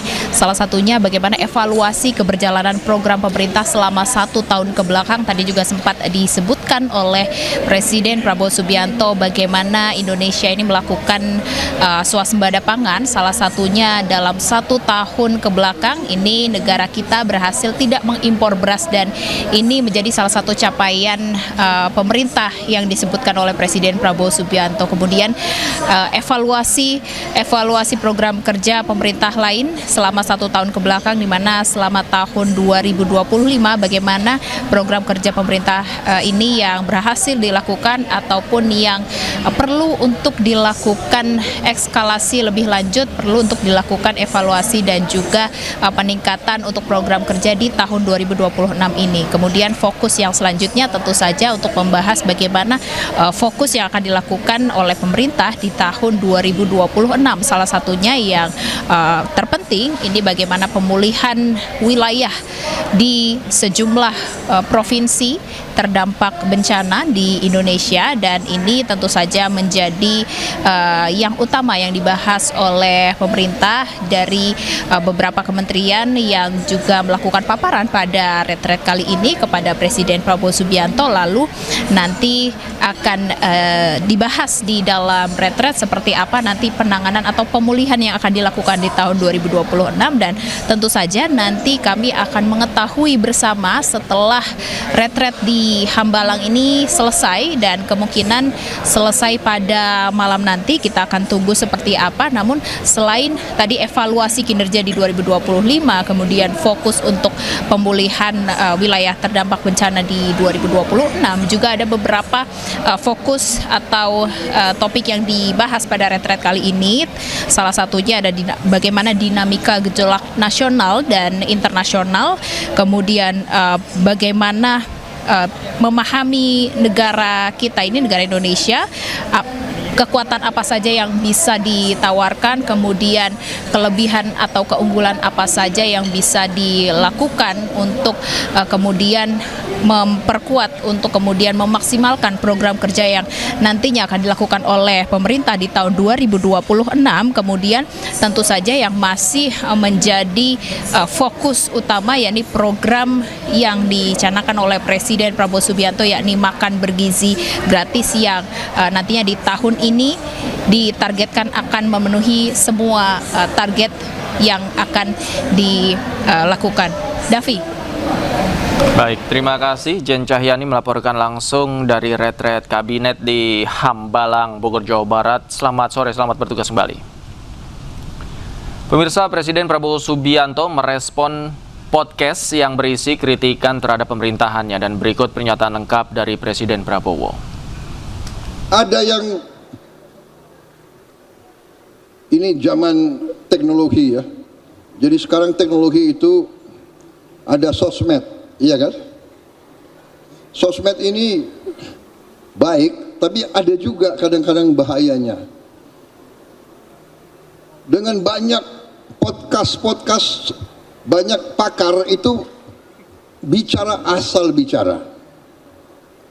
Jadi saya lihat ada pakar-pakar yang selalu mengerti pikirannya Prabowo Subianto. Jadi kadang-kadang kalau saya mau cek kira-kira apa yang dipikirkan Prabowo Subianto, saya cari podcast.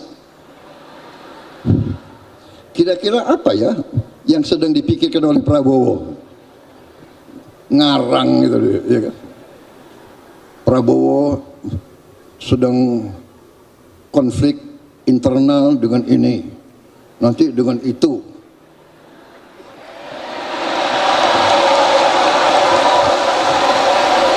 Senangnya rame, gaduh, padahal nggak ada, saudara-saudara.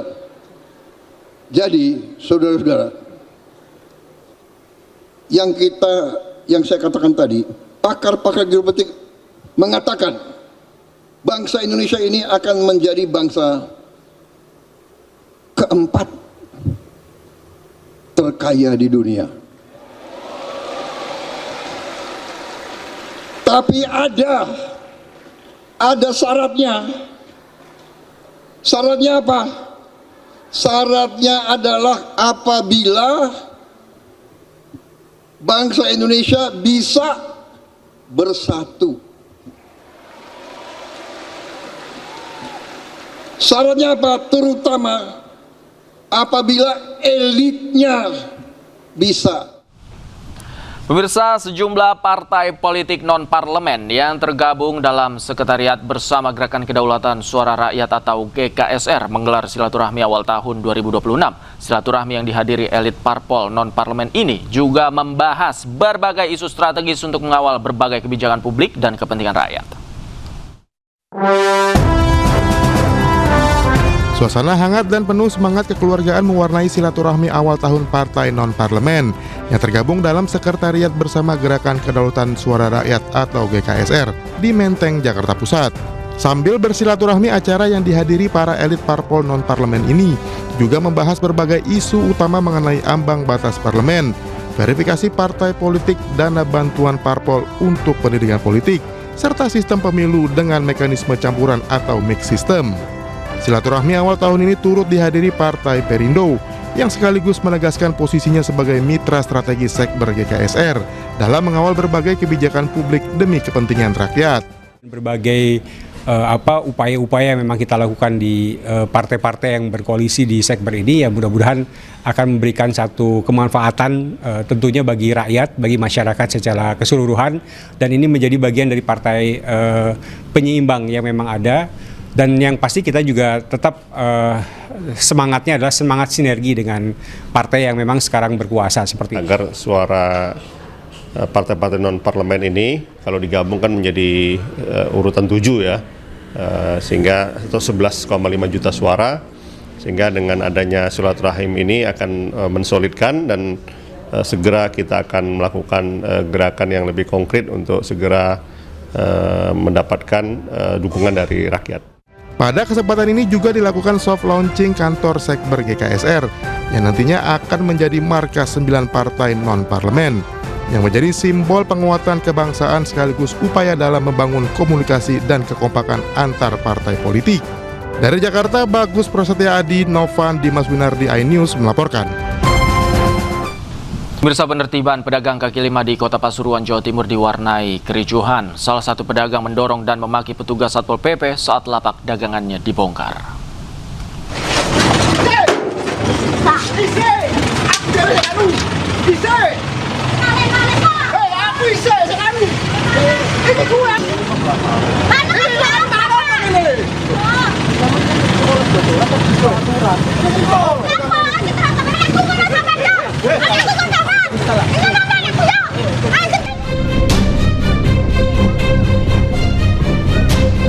Keributan ini terjadi saat petugas Satpol PP Kota Pasuruan, Jawa Timur menertibkan pedagang kaki lima di area trotoar Pasar Besar dan depan stasiun kereta api.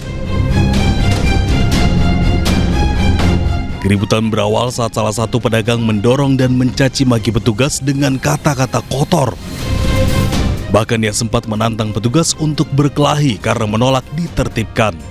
Pedagang lainnya juga emosi dan membanting barang-barangnya. Padahal pedagang lainnya telah membongkar sendiri lapak dagangannya secara sukarela. Setelah bernegosiasi dengan pedagang tersebut, akhirnya petugas berhasil merelokasi lapak pedagang dengan lancar.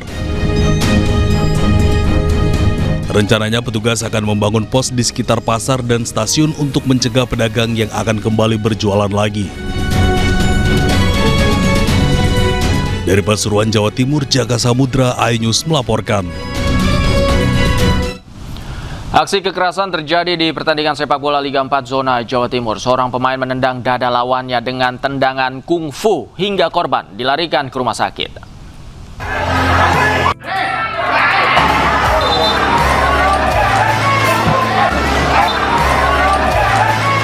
Inilah detik-detik saat salah satu pemain klub Putrajaya Pasuruan Muhammad Hilmi Gimnastiar menerjang pemain lawan Firman Nugraha dari Perseta Tulung Agung di Stadion Gelora Bangkalan, Jawa Timur dalam lanjutan babak 32 besar Liga 4 Zona Jawa Timur. Tendangan kungfu pelaku dengan telak mengenai dada korban hingga terkapar dan harus dievakuasi ke rumah sakit. Akibat insiden ini, wasit memberi kartu merah langsung dan mengusir pelaku tendangan kungfu dari pertandingan. Beruntung korban kini kondisinya sudah membaik. Selamat sore. Tadi bagaimana kondisi setelah kejadian tendangan kungfu dari pemain lawan?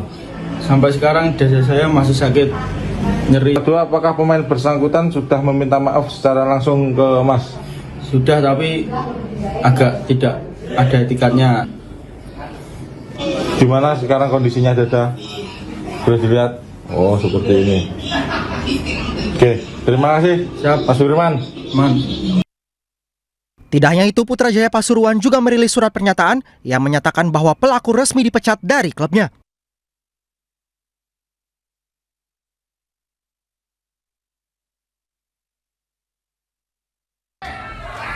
Pelaku pemain Putrajaya melakukan aksinya diduga karena emosi lantaran klubnya kalah dari Perseta Tulung Agung.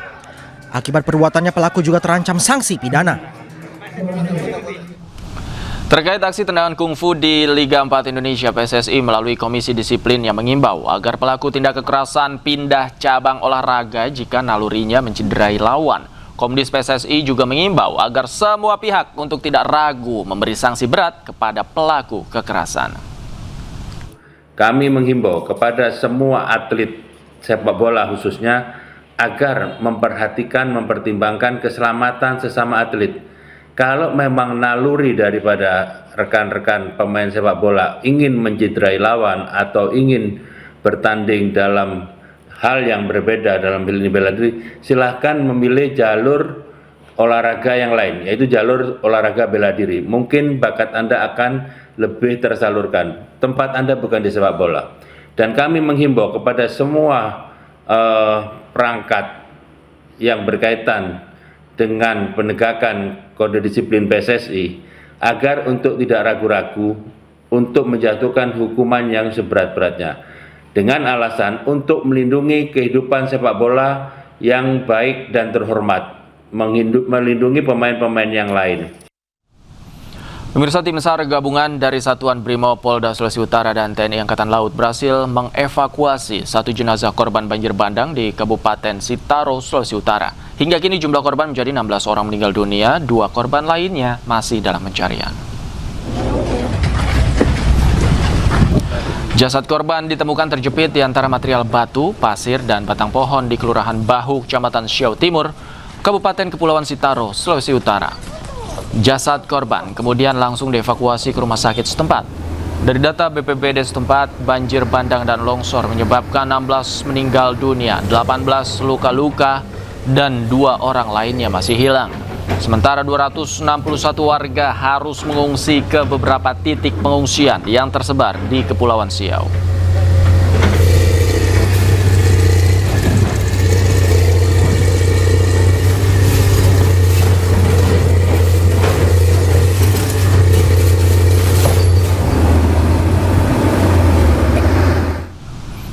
Pemirsa, kantor SAR Manado menurunkan 16 personil beserta alat utama SAR untuk melaksanakan operasi pencarian dan pertolongan bencana banjir bandang yang melanda Kabupaten Kepulauan Siau, Tagulandang, Biaro, Sulawesi Utara.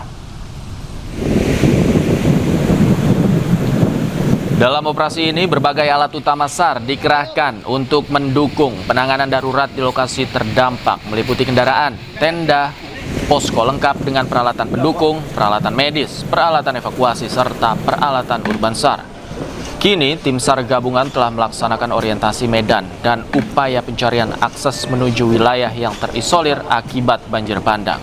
Langkah ini dilakukan untuk mempercepat proses penanganan, pendataan dampak, serta evakuasi korban di wilayah terdampak.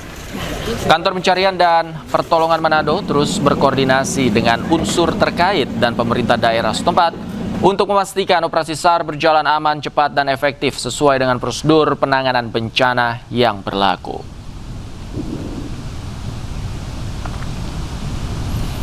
Sebelumnya banjir bandang menerjang 3 kecamatan di Kabupaten Kepulauan Siau, Tagulandang, Biaro atau Sitaro, Sulawesi Utara pada Senin dini hari.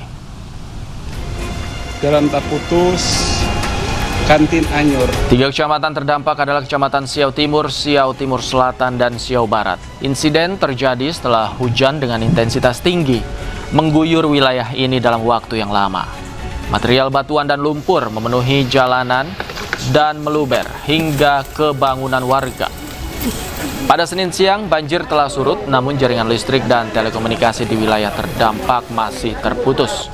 Tak hanya itu, 5 unit rumah dilaporkan hilang atau hanyut.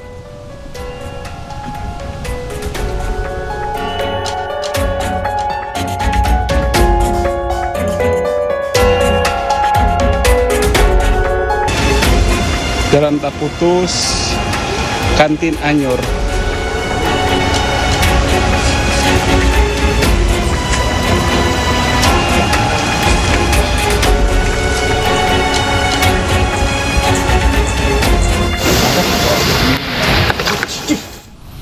Pemirsa, hujan deras yang mengguyur wilayah Cirebon dan sekitarnya menyebabkan banjir. Banjir tak hanya menerjang permukiman warga, namun juga jalur pantura yang berimbas pada kemacetan panjang. Semuanya tolong dibantu, ini udah banjir kali jebol di perumahan Grand Pamengkang, tolong bantuannya dong tim SAR, ini udah kanan kiri kali banjir, tolong diterusin ke grup masing-masing. Derasnya banjir yang menerjang sejumlah wilayah di Kabupaten Cirebon, Jawa Barat membuat warga panik. Salah satunya di kawasan perumahan Pamengkang, Kabupaten Cirebon, banjir melanda dengan ketinggian lebih dari 1 meter. Kayak gunung. Subhanallahazim. Sedanten nek ko, ambil uning. Manek mriki ko. Gobiak. Petugas BPBD Kota Cirebon dikerahkan untuk membantu mengevakuasi warga yang terjebak banjir dengan menggunakan perahu karet. Bahkan seorang lansia terpaksa dievakuasi perahu karet dan dibawa oleh mobil ambulan. Tak hanya melanda permukiman warga, banjir juga menerjang hingga ke jalur Pantura. Akibatnya, arus lalu lintas dari Jawa menuju Jakarta mengalami kemacetan. Banyak pula kendaraan yang mogok akibat nekat menerjang banjir. Petugas kepolisian di lokasi harus bekerja keras mendorong kendaraan agar lalu lintas tetap bergerak. Genangan air cukup 30 cm untuk 2 blower sehingga dilakukan pengalian arus di Kalijaga, dan ini kita melakukan pengaturan untuk membantu kendaraan-kendaraan yang mogok. Banjir di jalur Pantura ini disebabkan oleh hujan deras yang berimbas pada meluapnya Sungai Cikalong. Untuk mengurai kemacetan, polisi melakukan pengalian arus lalu lintas. Dari Cirebon, Jawa Barat, Mahardika Ayus melaporkan. Pemirsa, perjuangan beberapa guru di Aceh Tengah yang mulai mengajar kembali pasca bencana banjir bandang dan tanah longsor mendapat apresiasi dari warganet. Beberapa guru harus bertaruh nyawa menyeberangi aliran deras sungai menggunakan seling menuju ke sekolah.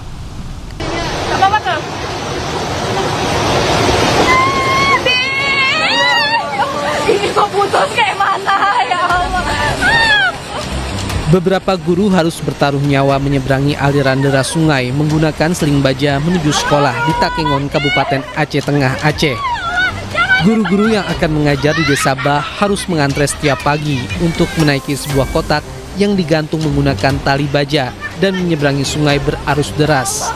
Satu kotak berisi 2 orang dan kemudian ada seutas tali baja yang akan ditarik dari seberang sungai agar kotak ini bergerak meluncur menyeberangi sungai. Meski harus uji nyali menuju sekolah, hal tersebut tidak menyurutkan semangat para guru ini untuk mengajar.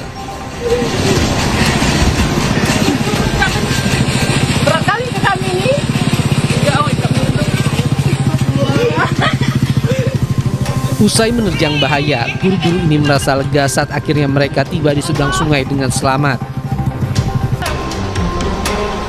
Selain seling baja dengan kotak tersebut, warga juga bisa menyeberang menggunakan tali yang diikat melintang ke seberang sungai dengan cara berjalan di atasnya.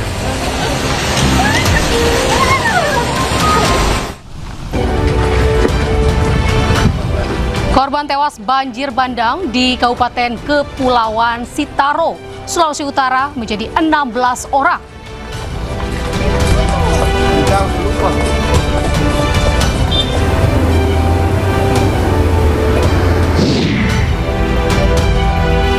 Presiden Prabowo Subianto menggelar retret Kabinet Merah Putih di Hambalang, Bogor, Jawa Barat.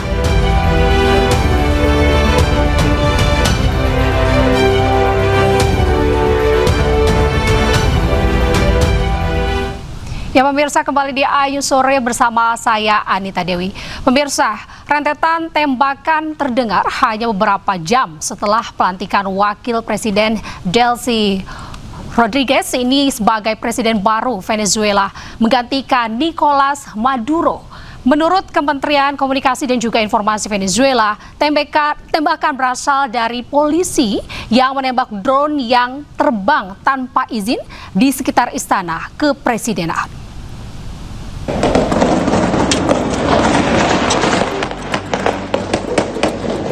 Rentetan tembakan terdengar hanya beberapa jam setelah pelantikan Wakil Presiden Delcy Rodriguez sebagai Presiden baru Venezuela menggantikan Nicolas Maduro yang ditangkap Amerika Serikat pada Senin malam. Kementerian Komunikasi dan Informasi Venezuela menyatakan rentetan tembakan berasal dari polisi yang menembak drone yang terbang tanpa izin di sekitar Istana Kepresidenan Jalan Urdaneta, Caracas.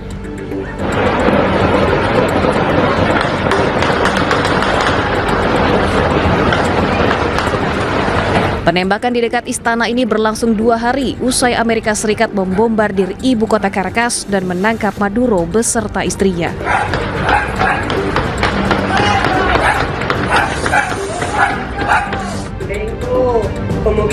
Wakil Presiden Venezuela Delcy Rodriguez kini resmi menjadi presiden usai dilantik Senin lalu di Majelis Nasional Venezuela.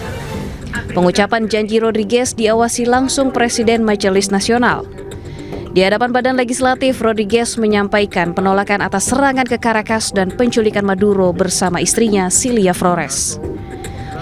Upacara pelantikan Rodriguez berlangsung bersamaan saat Maduro menghadapi dakwaan dalam persidangannya di New York. Para garantizar la paz. Pemirsa, Dewan Keamanan PBB yang beranggotakan 15 negara menggelar pertemuan di markas besar PBB di New York, Amerika Serikat beberapa jam sebelum Maduro menjalani sidang di Pengadilan Federal Manhattan atas berbagai tuduhan. Terkait hal itu, Sekretaris Jenderal Perserikatan Bangsa-Bangsa Antonio Guterres menyampaikan kekhawatiran soal peningkatan ketidakstabilan di Venezuela menyusul penangkapan Presiden Nicolas Maduro oleh Amerika Serikat. I remain deeply concerned that rules of international law have not been respected with regard to the 3 January military action. The Charter enshrines the prohibition of the threat or use of force against the territorial integrity or political independence of any state. I am deeply concerned about the possible intensification of the instability in the country, the potential impact on the region, and the precedent it may set for how relations. Jembatan-jembatan yang menjadi akses adik-adik kita menuju ke sekolah, dan alhamdulillah dalam 1 bulan sudah ada perkembangan. 11 jembatan gantung sudah selesai, sedang dalam proses 50 dan terus akan kita kejar di tahun 2026 yang sangat urgent. Tadi dilaporkan kurang lebih sekitar 6.900 jembatan.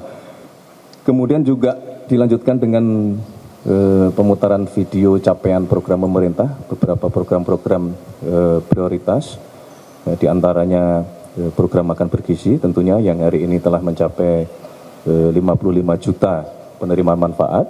Ya. Ada kurang lebih 19.000 SPPG yang sudah terbangun. Target di tahun 2026 harus selesai, kurang lebih nanti akan ada sekitar 35.000 SPPG yang akan melayani 82,9 juta penerima manfaat. Kemudian juga cek kesehatan gratis setelah mencapai angka 70 juta seluruh warga negara dalam 1 tahun di 2025. Kemudian Presiden melanjutkan dengan sebagaimana tadi siang kami sampaikan bahwa retret pemerintah ini dimaknai adalah sebuah pembekalan dari Bapak Presiden kepada seluruh jajaran kabinet yang dimulai dengan evaluasi seluruh program-program pemerintah untuk kemudian selanjutnya di awal tahun ya, beliau tadi mengucapkan terima kasih dan ingin membulatkan tekad kembali Kabinet Merah Putih bahwa kita betul-betul ingin bekerja untuk kepentingan bangsa dan negara, untuk kepentingan masyarakat. Jadi kendala-kendala yang mungkin timbul di dalam pelaksanaan program-program prioritas di dalam retret tadi disampaikan langsung oleh menteri-menteri terkait kepada Bapak Presiden dan langsung kemudian didiskusikan penyelesaiannya. Namun demikian karena tadi menjelang maghrib sementara baru kurang lebih 4 menteri yang menyampaikan paparan, maka kemudian Bapak Presiden memutuskan untuk break, istirahat, sholat dan maghrib dan makan yang nanti akan dilanjutkan lagi pada pukul 18.45. Saya kira sementara itu update yang dapat kami sampaikan. Barangkali ada pertanyaan dari teman-teman.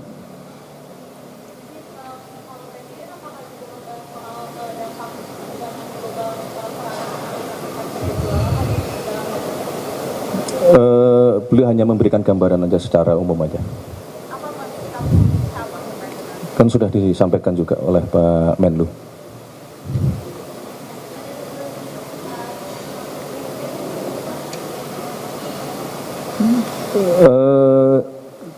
Teguran dalam artian melecut semangat ya, karena Bapak Presiden memang benar-benar menghendaki kita semua bekerja dengan jauh lebih cepat lagi, terutama di beberapa bidang yang bersifat penciptaan lapangan pekerjaan dan padat karya.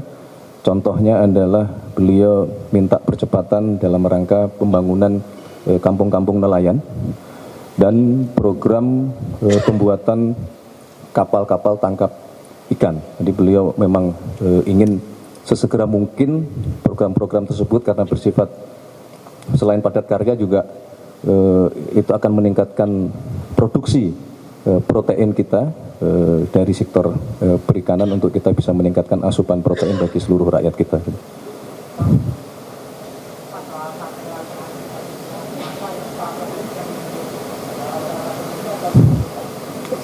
Rencana nanti mungkin di sesi yang malam itu akan beliau sampaikan.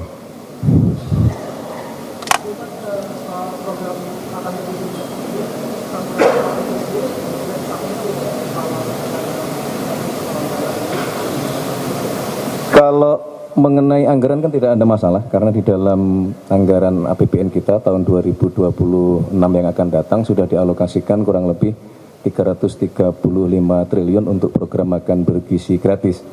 Kalau berkenaan dengan masalah kendala-kendala teknis, setidaknya ada 2. Yang pertama beliau menghendaki untuk disiplin prosedur itu ditingkatkan karena menurut catatan dari Kepala BGN di bulan Desember masih ada kurang lebih 15 kejadian yang Bapak Presiden meminta semaksimal mungkin ini tidak boleh lagi terjadi kejadian-kejadian yang tidak diinginkan. Jadi kira-kira secara teknis dan anggaran tidak ada masalah.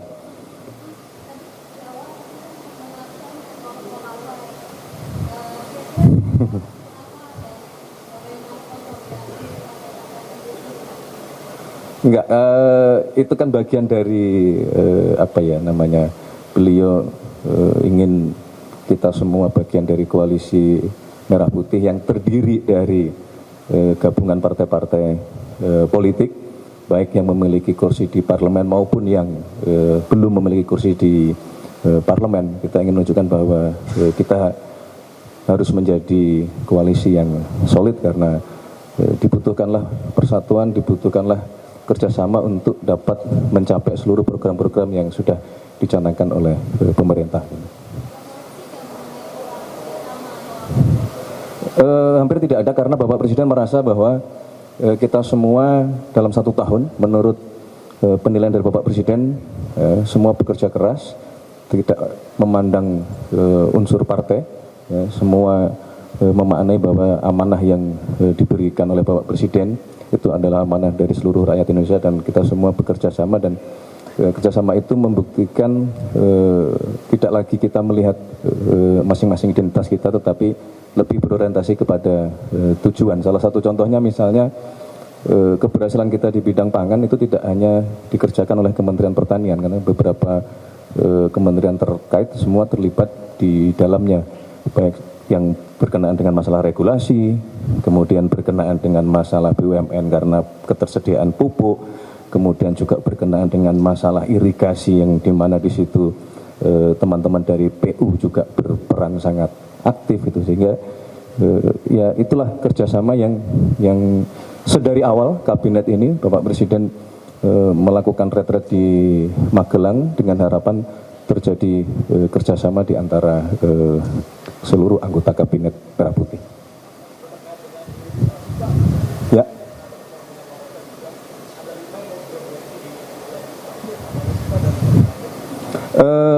Rencananya akan ada di bulan Januari ada 6 groundbreaking dari program hilirisasi yang kemudian nanti dilanjutkan di bulan Februari dan di bulan Maret untuk menyelesaikan kurang lebih 18 program hilirisasi yang sudah kita sepakati.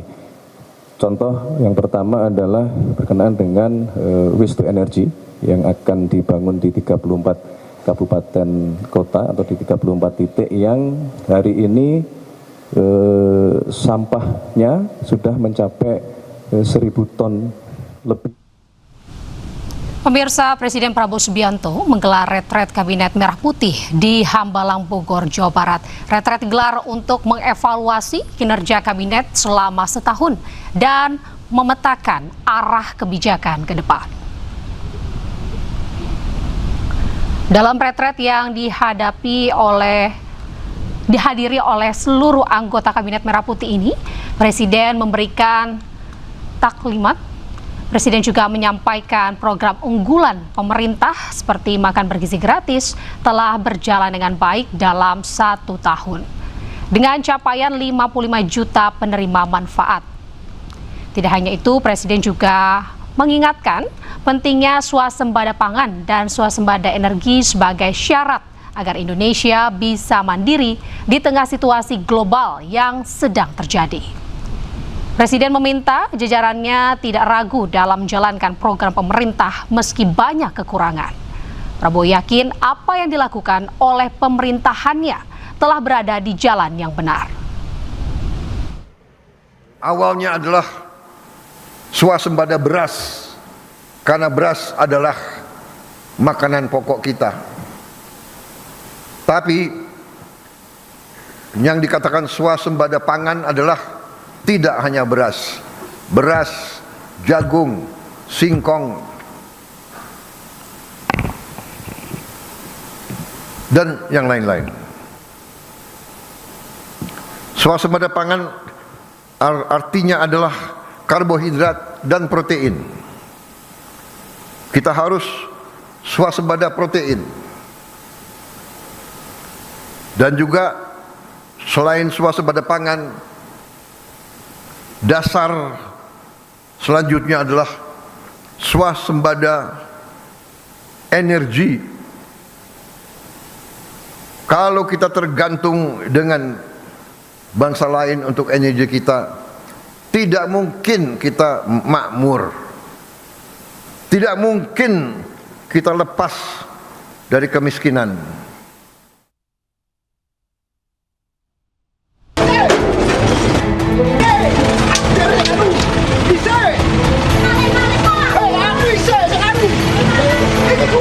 Penertiban pedagang kaki lima di Kota Pasuruan, Jawa Timur diwarnai keributan.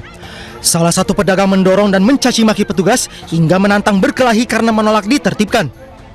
Setelah bernegosiasi, akhirnya petugas berhasil merelokasi lapak pedagang dengan lancar. Rencananya petugas akan membangun pos di sekitar pasar dan stasiun untuk mencegah pedagang bandel yang berjualan kembali. Ali, pulang Al!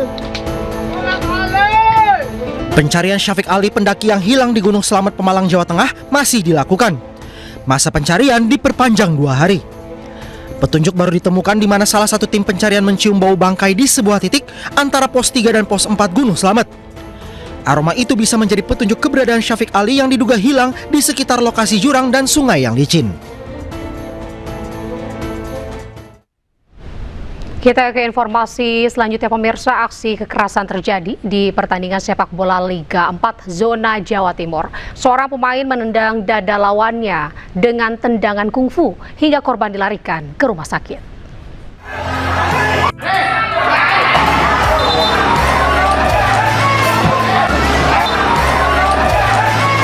Inilah detik-detik saat salah satu pemain klub Putrajaya Pasuruan, Muhammad Hilmi Gimnastiar, menerjang pemain lawan Firman Nugraha dari Perseta Tulung Agung di Stadion Gelora Bangkalan, Jawa Timur dalam lanjutan babak 32 besar Liga 4 zona Jawa Timur. Tendangan kungfu pelaku dengan telak mengenai dada korban hingga terkapar dan harus dievakuasi ke rumah sakit. Akibat insiden ini, wasit memberi kartu merah langsung dan mengusir pelaku tendangan kungfu dari pertandingan. Beruntung korban kini kondisinya sudah membaik. Selamat sore. Tadi bagaimana kondisi setelah kejadian tendangan kungfu dari pemain lawan? Sampai sekarang dada saya masih sakit, nyeri. Kedua, apakah pemain bersangkutan sudah meminta maaf secara langsung ke Mas? Sudah, tapi agak tidak ada etikatnya. Gimana sekarang kondisinya dada? Boleh dilihat? Oh, seperti ini. Oke, terima kasih. Siap, Mas Firman. Tidak hanya itu, Putrajaya Pasuruan juga merilis surat pernyataan yang menyatakan bahwa pelaku resmi dipecat dari klubnya.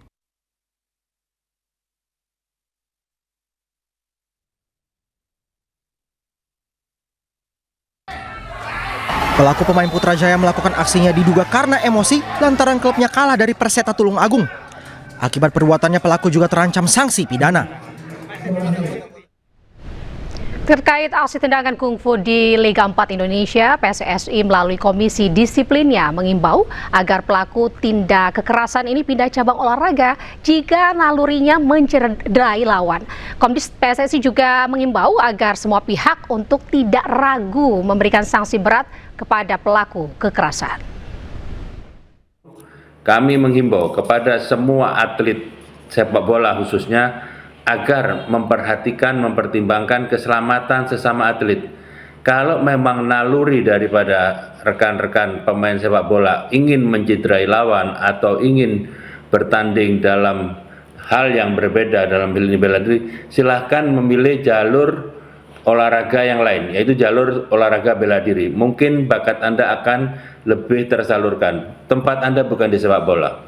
Dan kami menghimbau kepada semua perangkat yang berkaitan dengan penegakan kode disiplin PSSI agar untuk tidak ragu-ragu untuk menjatuhkan hukuman yang seberat-beratnya dengan alasan untuk melindungi kehidupan sepak bola yang baik dan terhormat, melindungi pemain-pemain yang lain. Pemirsa, niat Bupati Maros Haidir Syam meresmikan bangunan sekolah kolong Dusun Bara kandas. Lantaran di perjalanan, Haidir Syam beserta rombongan terjebak banjir bandang.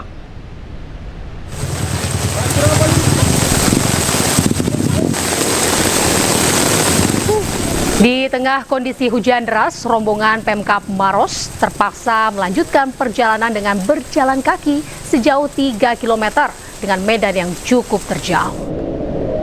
Namun di tengah perjalanan sekitar 1 km dari lokasi peresmian sekolah yang berada di Dusun Bara, merupakan salah satu daerah terpencil di Desa Bontosomba, Kecamatan Tompobulu, Sulawesi Selatan. Rombongan terpaksa menghentikan perjalanan lantaran sungai yang menjadi satu-satunya akses menuju sekolah meluap akibat banjir bandang. Meski cuaca buruk, pihak Pemkab Maros terus ini berkomitmen mendorong pendidikan di Maros tidak hanya sebatas pembangunan infrastruktur, tapi juga kualitas guru dan peserta didik. Jadi sebelum kita belajar, kita bersih-bersih sampah. Tim SAR gabungan dari Satuan Brimob Polda Sulawesi Utara dan juga TNI Angkatan Laut berhasil melakukan evakuasi satu jenazah korban banjir bandang di Kabupaten Kepulauan Sitaro, Sulawesi Utara. Hingga kini jumlah korban menjadi 16 orang meninggal dunia. 2 korban lainnya masih dalam pencarian. Jasad korban ditemukan terjepit di antara material batu, pasir, dan batang pohon di Kelurahan Bahu, Kecamatan Siau Timur, Kabupaten Kepulauan Sitaro, Sulawesi Utara, Selasa pagi. Jasad korban kemudian langsung dievakuasi ke rumah sakit setempat. Dari data BPBD setempat, banjir bandang dan longsor menyebabkan 16 meninggal dunia, 18 luka-luka, dan 2 orang hilang. Sementara 261 warga harus mengungsi ke beberapa titik pengungsian yang tersebar di Kepulauan Siau.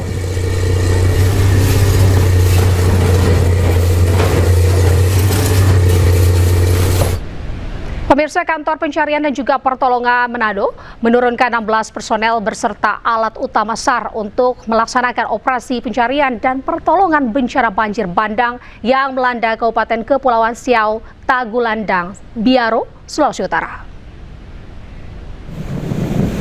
Dalam operasi ini, berbagai alat utama SAR dikerahkan guna mendukung penanganan darurat di lokasi terdampak, meliputi kendaraan, tenda posko lengkap dengan peralatan pendukung, peralatan medis, peralatan evakuasi, serta peralatan urban SAR. Kini tim SAR gabungan tengah melaksanakan orientasi medan dan juga upaya pencarian akses menuju wilayah yang terisolir akibat banjir bandang.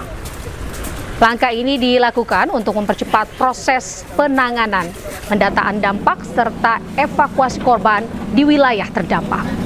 Kantor Pencarian dan juga Pertolongan Manado terus berkoordinasi dengan unsur terkait dan pemerintah daerah setempat guna memastikan operasi SAR berjalan aman, cepat, dan efektif sesuai dengan prosedur penanganan bencana yang berlaku.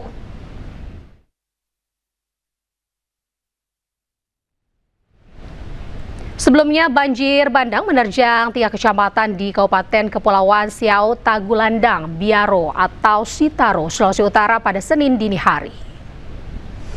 Jalan tak putus, Kantin Anyur. 3 kecamatan terdampak adalah Kecamatan Siau Timur, Siau Timur Selatan, dan Siau Barat. Insiden terjadi setelah hujan intensitas tinggi mengguyur wilayah ini dalam waktu lama. Material batuan dan lumpur memenuhi jalanan dan meluber hingga bangunan warga. Senin siang banjir telah surut, namun jaringan listrik dan telekomunikasi di wilayah terdampak terputus. Tidak hanya itu, 5 unit rumah dilaporkan hilang atau hanyut.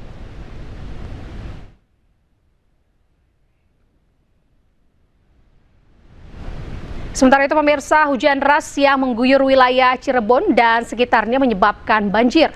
Banjir tidak hanya menerjang pemukiman warga, namun juga jalur pantura yang berimbas pada kemacetan panjang. Assalamualaikum semuanya, tolong dibantu. Ini udah banjir kali jebol di perumahan Grand Pamengkang. Tolong bantuannya dong tim SAR. Ini udah kanan kiri kali banjir. Tolong diterusin ke grup masing-masing. Derasnya banjir yang menerjang sejumlah wilayah di Kabupaten Cirebon, Jawa Barat membuat warga panik. Salah satunya di kawasan perumahan Pamengkang, Kabupaten Cirebon, banjir melanda dengan ketinggian lebih dari 1 meter. Kayak gunung. Subhanallahazim. Sedanten nek ko, ambil uning. Ko, ambil uning ko, manek mriki ko. Ko biak. Petugas BPBD Kota Cirebon dikerahkan untuk membantu mengevakuasi warga yang terjebak banjir dengan menggunakan perahu karet. Bahkan seorang lansia terpaksa dievakuasi perahu karet dan dibawa oleh mobil ambulan. Tak hanya melanda permukiman warga, banjir juga menerjang hingga ke jalur Pantura. Akibatnya, arus lalu lintas dari Jawa menuju Jakarta mengalami kemacetan. Banyak pula kendaraan yang mogok akibat nekat menerjang banjir. Petugas kepolisian di lokasi harus bekerja keras mendorong kendaraan agar lalu lintas tetap bergerak. Genangan air cukup 30 cm untuk 2 flyover sehingga dilakukan pengalihan arus di Kalijaga, dan ini kita melakukan pengaturan tentang membantu kendaraan-kendaraan yang mogok. Banjir di jalur Pantura ini disebabkan oleh hujan deras yang berimbas pada meluapnya Sungai Cikalong. Untuk mengurai kemacetan, polisi melakukan pengalihan arus lalu lintas. Dari Cirebon, Jawa Barat, Mahardika Ayus melaporkan. Masih di Ayu sore pemirsa, sebuah gudang penyimpanan minyak goreng di Desa Mompang Julu, Mandailing Natal, Sumatera Utara terbakar. 1 orang alami luka bakar dan harus dilarikan ke rumah sakit. Api dan asap pekat terlihat membumbung tinggi dari 1 unit rumah yang juga gudang penyimpanan minyak goreng di Desa Mompang Julu, Kabupaten Mandailing Natal, Sumatera Utara. 1 orang alami luka bakar dan harus dilarikan ke rumah sakit. Warga dan petugas kepolisian berjibaku memadamkan api dengan alat seadanya. 5 unit pemadam kebakaran dikerahkan, api padam 2 jam kemudian. Kerugian ditaksir mencapai 2 miliar rupiah dan penyebab kebakaran dalam penyelidikan pihak kepolisian.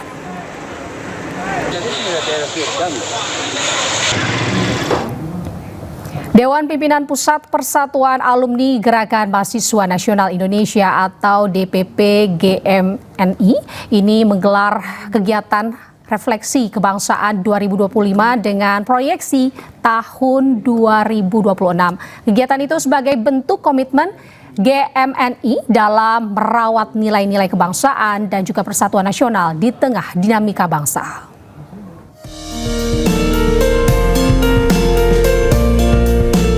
Dewan Pimpinan Pusat Persatuan Alumni Gerakan Mahasiswa Nasional Indonesia atau DPP-PA GMNI menyampaikan pokok pikiran strategis kebangsaan dalam kegiatan refleksi nasional yang digelar di Cikini, Jakarta Pusat.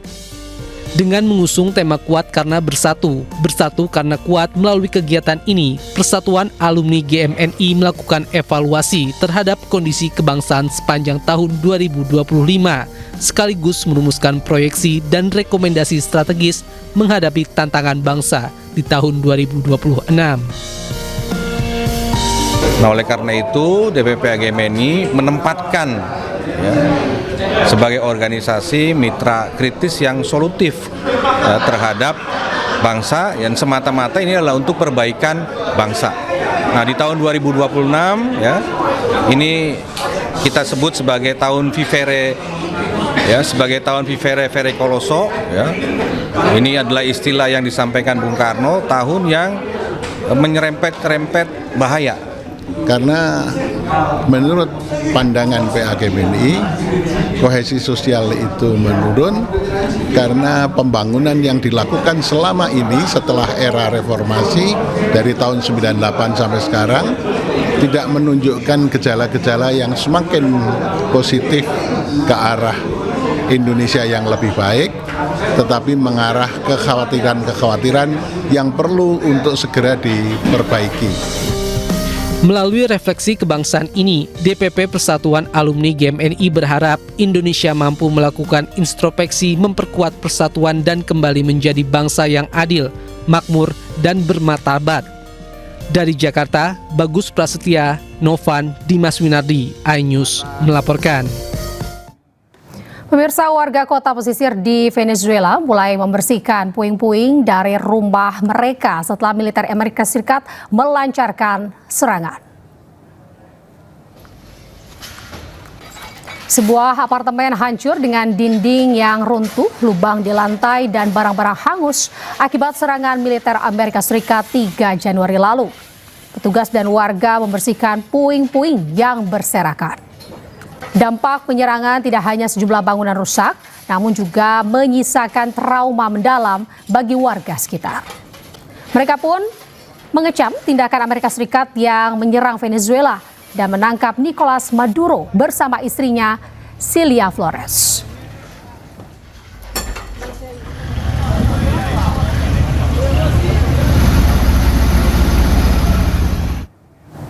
Pemirsa, serangan Amerika Serikat ke Venezuela ini menuai kecaman luas di seluruh dunia. Gelombang protes atas penangkapan Nicolas Maduro meluas hingga ke Brazil dan India. Dan pemirsa, usai sudah kebersamaan kita dalam Ayu Sore hari ini. Temukan informasi-informasi terbaru lainnya di www.ainews.id. Cuplikan tayangan berita iNews dapat Anda saksikan di kanal YouTube @official iNews. Dan jangan lupa pemirsa, saksikan iNewsroom sesaat lagi bersama rekan saya, Davi Pratama. Dan pemirsa, update ke informasi terbaru Anda dengan berita-berita aktual dan juga hangat. Dan sejukkan dulu dengan air mineral yang murni, pasti sejuknya. Saya Anita Dewi pamit undur diri, selamat beraktivitas, sampai jumpa.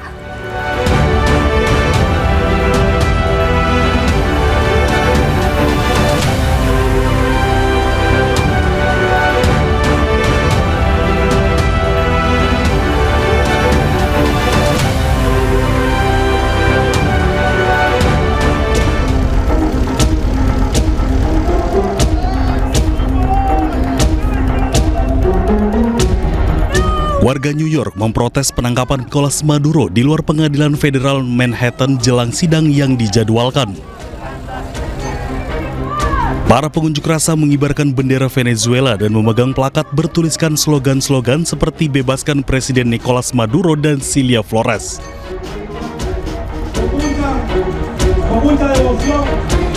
Di Venezuela, ribuan pendukung berkumpul di Caracas untuk menuntut pembebasan segera mantan Presiden Nicolas Maduro yang ditangkap oleh pasukan Amerika Serikat. Pengunjuk rasa berbaris melalui jalan-jalan kota menuju Majelis Nasional Venezuela, mengibarkan bendera Venezuela dan meneriakkan dukungan untuk Maduro. Tak hanya di dua negara yang tengah bersiteru, di Brazil ratusan demonstran berkumpul di luar konsulat Amerika Serikat Sao Paulo untuk mengecam serangan Washington terhadap Venezuela. Mereka menyebut tindakan Amerika Serikat adalah imperialis yang bertujuan untuk merebut kekayaan minyak milik Venezuela. Di India, puluhan orang terjun ke jalan di Kolkata untuk mengecam operasi Amerika Serikat di Caracas dan penangkapan mantan Presiden Venezuela Nicolas Maduro. Para pengunjuk rasa tegas ingin mempertahankan kedaulatan Venezuela dan mengecam tindakan Presiden Donald Trump yang dinilai ingin menguasai sumber daya milik Venezuela.